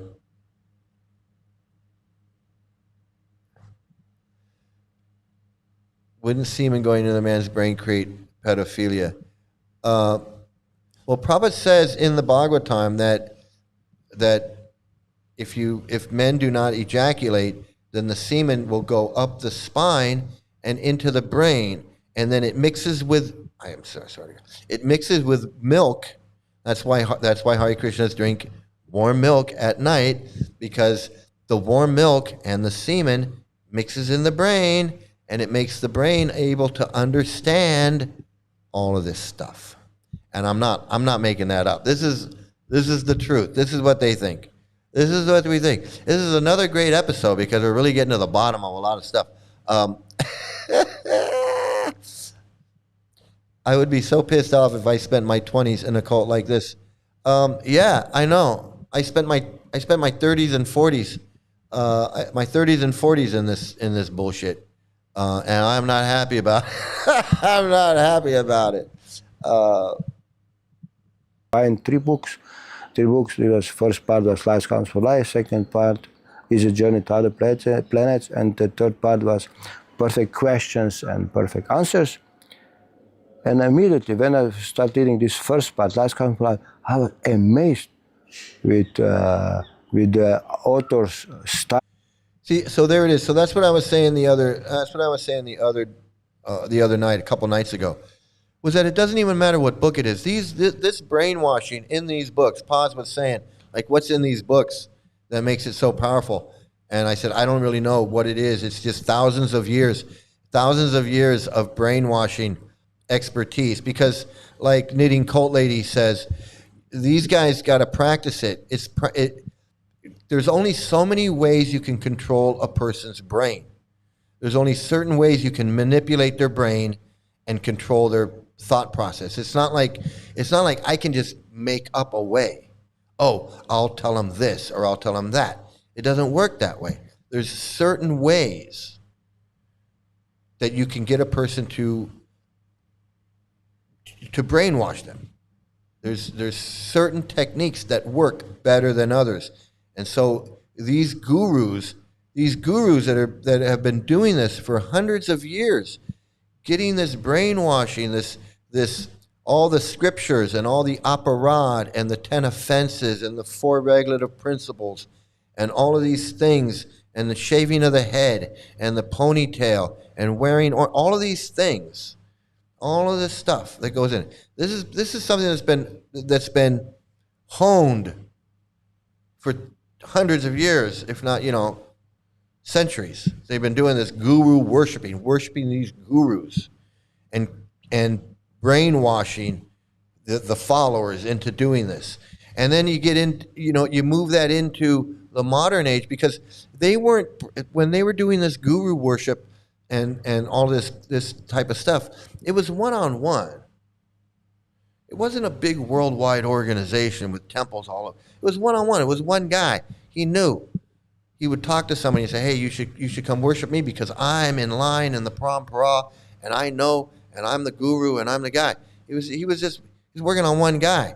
And over time, maybe he only worked on a couple of people. It only worked. But over time, he learned how to do it, and he got better and better at it. It gets passed along. It goes on. And it works in, and you get to someone like Prabhupada, into the modern age, with printed books and so many other things at his disposal, like L. Ron Hubbard and all these other cult leaders. A lot of cults were coming out in the 1800s. 1800s was a boom for cults.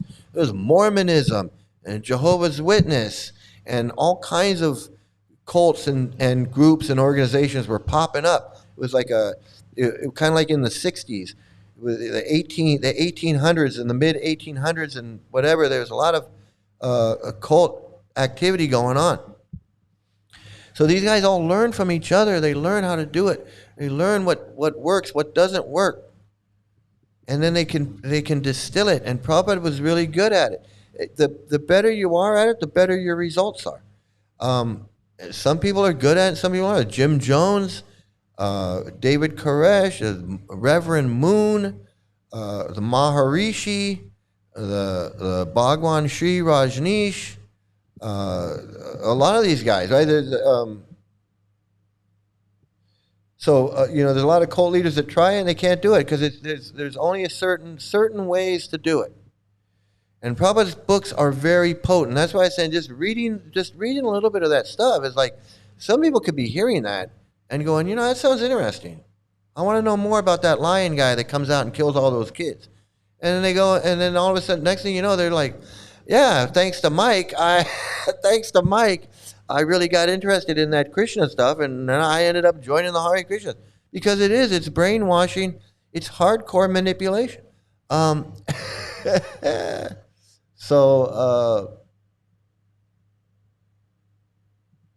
it sure doesn't help stop the pedophilia. I'm going to tell you, if you think you got to hang upside down so your semen can go into your brain, you got some problems going on. You got some you got some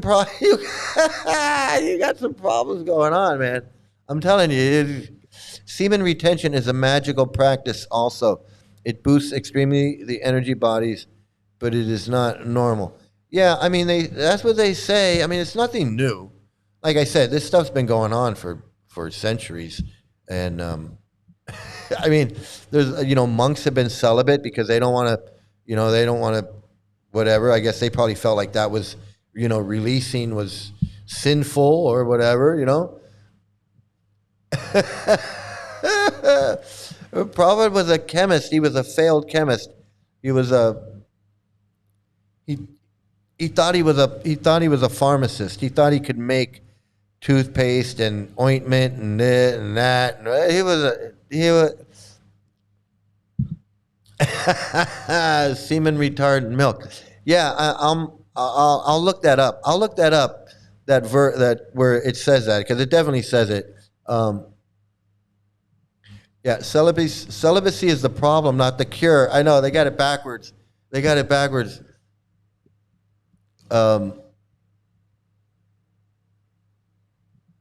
Prabhupada was a failed chemist. He could not even pass his first medical. Well, because he didn't graduate college, so he had no college degree to become anything. So all he could do was like work in a factory, that he didn't have to have a license or a medical thing, because he didn't have.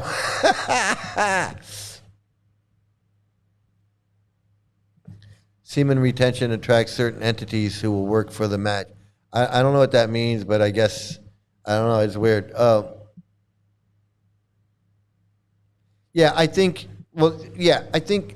no sex, semen retention turned them into pedophiles. So clearly not having a normal sex life doesn't work. Yeah, I agree with you there.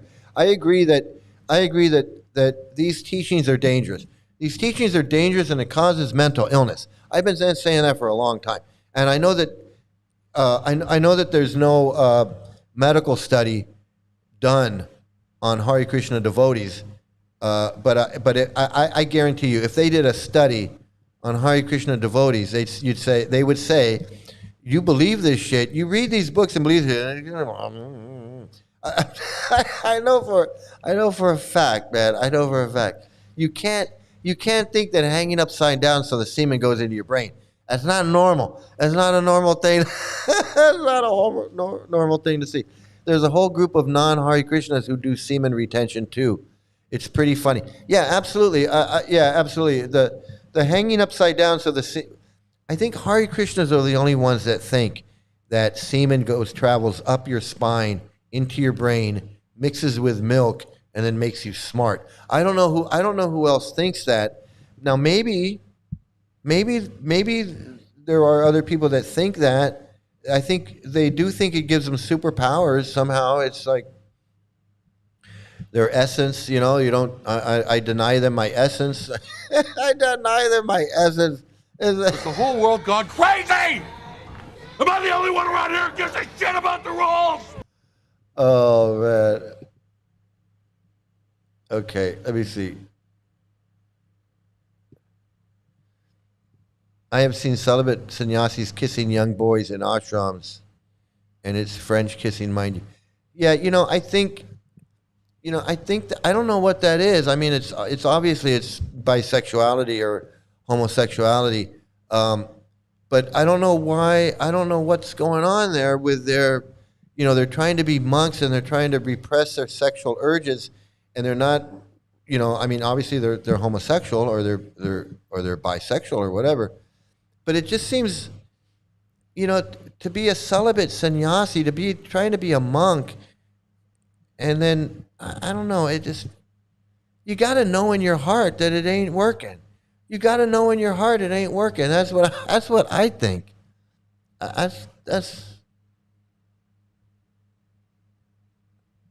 Yeah, exactly. The in the 1800s and then the 60s, and I think in the early 1920s, I think there was some cults were popping up in the early 2000s. Yeah, I think there are a lot of cults been popping up. Absolutely, there's been a lot of cults popping up. Yeah, it's they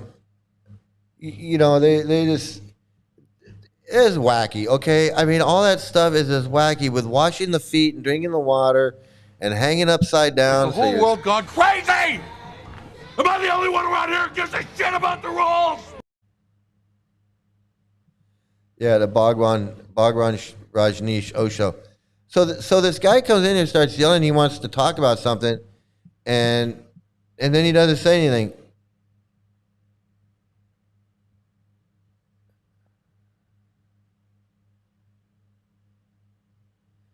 Oh yeah, okay. The prostate cancer is a good thing. Raising awareness for prostate cancer is definitely a good thing.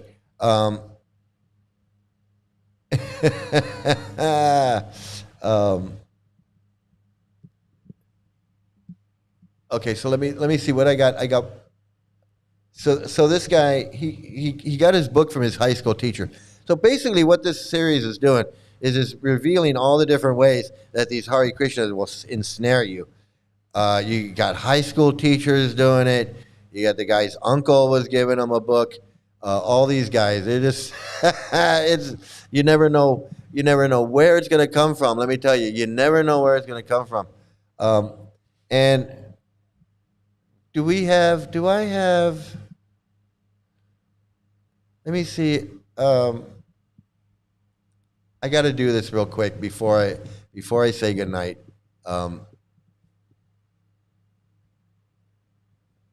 Because this is always so good.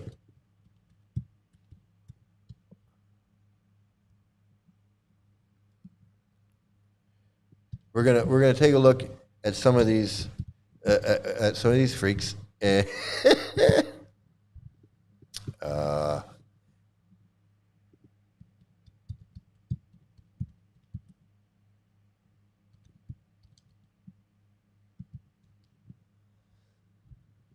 Okay, let's see. Okay, there it is. Okay, let me get these lined up here because this is always so much fun. And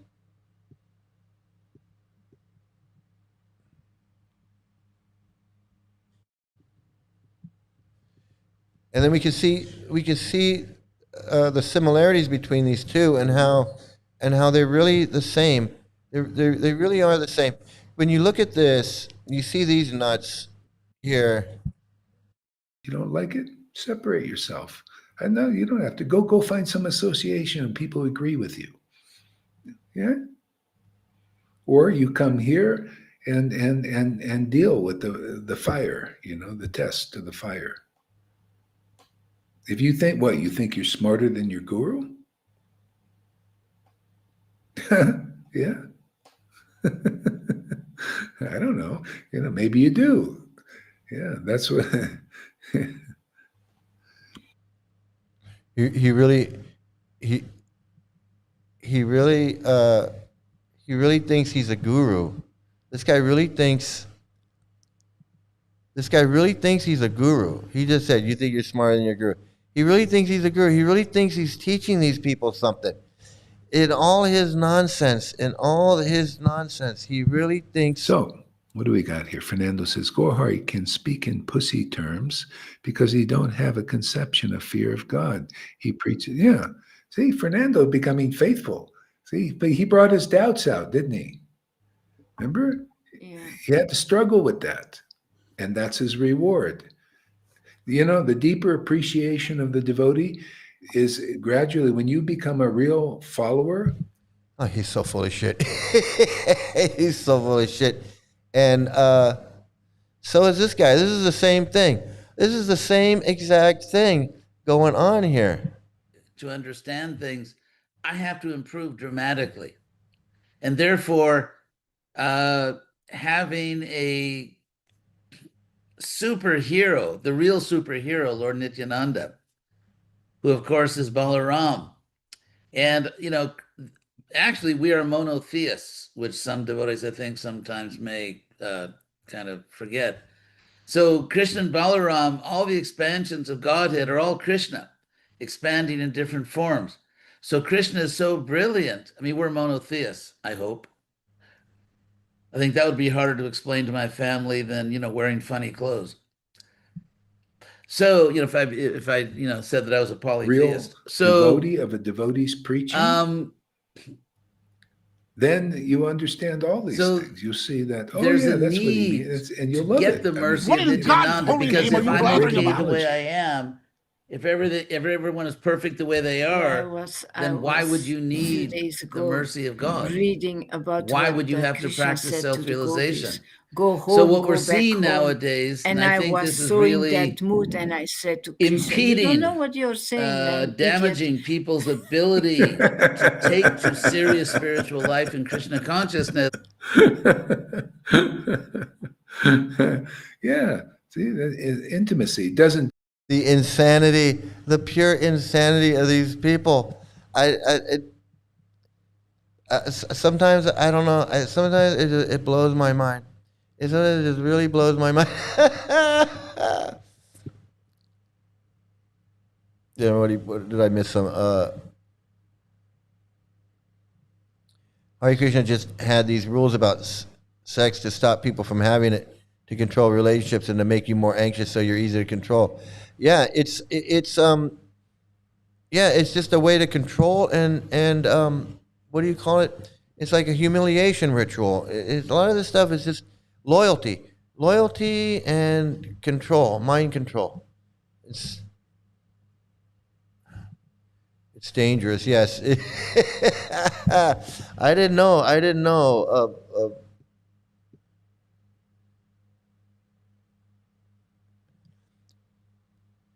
The hierarchy of needs says sex is a normal basic need. So if you remove it, it can have bad consequences. Yeah, I agree. I agree that if you artificially try to restrict it or do it, it's the brain is going to compensate in some other way, and not always good. I think not always good.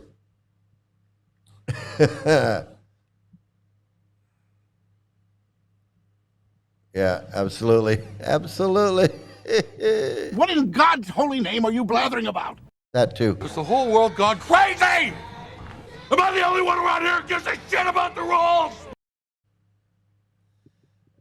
Here for the final. Snoggle, welcome back, man. Glad to see that you came. Yeah, I'm just about to end it up here. Yeah, it is good. It is good to laugh. It's good to laugh. What I was saying earlier is a lot of these cults, a lot of these God men, a lot of these authorities, they can't handle the laughter, especially the cult, especially Hare Krishna. They can't handle being ridiculed and mocked. They can't handle it. That's why it's an offense. You're an operati. It's offensive. It's not acceptable to. You can't make fun of the guru. You can't make fun of the scriptures. You can't make fun of anything like that. And because they don't know how to handle that. They don't know how to handle the mocking. They want to argue about God, and they want to argue about Krishna, and they want to argue about devotional service, and they want to argue about Prabhupada, and they want to argue about whether he's in the parampara, and they want to argue all these philosophical things that they can argue about. They don't know how to handle the fact that we're just sitting here laughing. We're just laughing at you. Look at you. You guys are a bunch of nuts. You guys talking all this nonsense, acting a fool, thinking you're super Hindu. You're Mr. Hindu. You're Mr. Super Hindu. I'm the best Hindu there is because I'm a white man. And of course, white man, we do everything better. So why wouldn't I be a better guru? I'm white. Naturally. And I went to Harvard. I'm white. I went to Harvard. I'm smart, goddammit. I'm Harvard dumbass go Swami. I think there's a demon head eating the moon. I went to Harvard, but I think there's a demon head eating the moon. That's the insanity. The insanity of this guy. I mean, for some reason, I think of him and I think of him as being like, he's smart. He went to Harvard. No, he's just as dumb and stupid and idiotic as all the other ones. And he's protecting these pedophiles. He went to Harvard. He didn't figure out that pedophilia is wrong. He didn't figure out child marriage is wrong. He didn't figure out that these gurus is a scam. He didn't figure out this shit's not 5,000 years old. He didn't figure out Lord Chaitanya was no friggin' Krishna born in Navadvip. He didn't figure any of this stuff out. He went to Harvard, and he couldn't figure this shit out. I will never not be amazed at the fact that this guy went to Harvard, and he can't figure out he's in a goddamn cult. He's in a goddamn cult. He can't figure it out. And he's sitting there, he thinks he's the smartest fucker on the planet.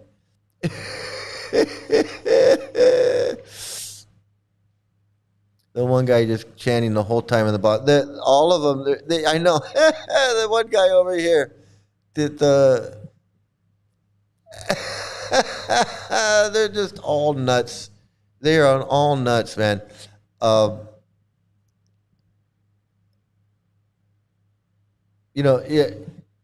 Why would God create lust and sex attraction and then make a religion where it's a sin and say celibacy is the answer, and then put all these sexual things in the books where the gopis are taking a bath and Krishna steals their clothes and Krishna's having sex with them and the rasa dance and Lord Shiva is chasing Mohini with her hips moving and her breasts are full and the gopis' breasts are big and their hips are wide and the milk is flowing from their breasts because they're aroused at hearing Krishna's flute, and everybody's having everything and everyone around is having sex and everything's so lusty, but you can't have sex.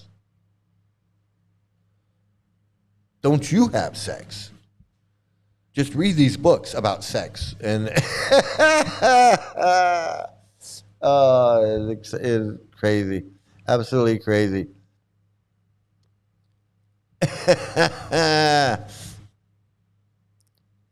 Oh, the guy in the green sweater is the yawning man. He's always tired. I don't know where he's at, but he's always tired. Let's see if he's gonna yawn. your love, does it, for Krishna? You can call him an idiot. He likes it. He likes his ear twisted. More than, he says, when the gopis, some of the left-handed gopis twist his ear. So somebody insulted this guy, and he's trying to play it off like he doesn't mind. It's like when the gopis twist Krishna's ear. Anyway,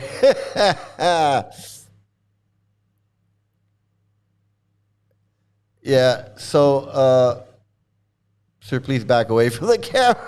It's like they don't know what they're doing. So they are nutty. They are nutty. No plumbing zone. No plumbing zone. Man. So Harvard dumbass Goswami. Yep, that's him, man. That's where'd he go? Where did he go? Harvard dumbass Goswami. Guy thinks he's the smartest. Honestly, he thinks he's the smartest guy on the planet. Not only is he a guru and in the parampara, but he went to Harvard. He went to Harvard. So that's it for today. What a great show. 2.5 hours of just so much fun, everybody, with Harvard dumbass Goswami, with Gora Hari, with all of these freaks. We even had a little Bhagavatam class where we got to hear the beginning of the Nrsimhadev story about how they wanted to kill Prahlad before he was even born. They already had plans to kill him before he was born. And that was Indra. That was the king of heaven wanted to kill Prahlad. So killing is no big deal for these people. It's just, hey, if you don't want to chant, we'll kill you. We don't care. No skin off our nose. So we did all of that tonight. We heard a magical mystery story about a guy who got a book from his high school teacher, and now he's in India milking a cow. So I want to thank everybody for being here today. I had so much fun. This is such great therapy for me. I'm going to tell you, it really is. It's great therapy for me, and I'm glad you're all joined me for this. Eliana and Operation Crossroads and Jenna, thanks for coming in. And Queen of Karma, it's always great when you hear Queen of Karma. I like your profile picture really brightens up the chat. And Snoggle, I'm glad Snoggle was here, and Fake Human. And everybody, I can't get to everybody's name, but Weird Planet, and even the guy that came in yelling and said, hey, I want to yell at you, and then he didn't yell at me. Thanks for coming in. You come in next time, we'll yell at each other. I don't care. If you want to have a yelling match, I'm down. I'm down for it. I don't give a fuck. So hey, everybody, please, thanks a lot for watching, for joining in, for commenting. It's always great when everybody's commenting, although I can't always get to all the comments, but it is great when everybody's commenting and joining in on the fun.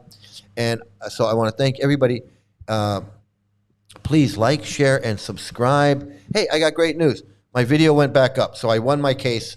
My copyright strike is removed. My video is back up, and so congratulations on that.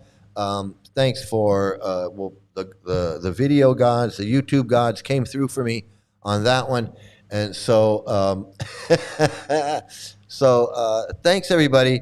Please have a great day, great night, great morning, great afternoon, great evening, wherever you are. Have some great luck, and please stay out of a cult. And of course, for all you new viewers out there, and for Queen of Karma, yeah, absolutely, man. I'm glad I won that too. Here is me as a Hare Krishna a long time ago. Here you go. Thanks.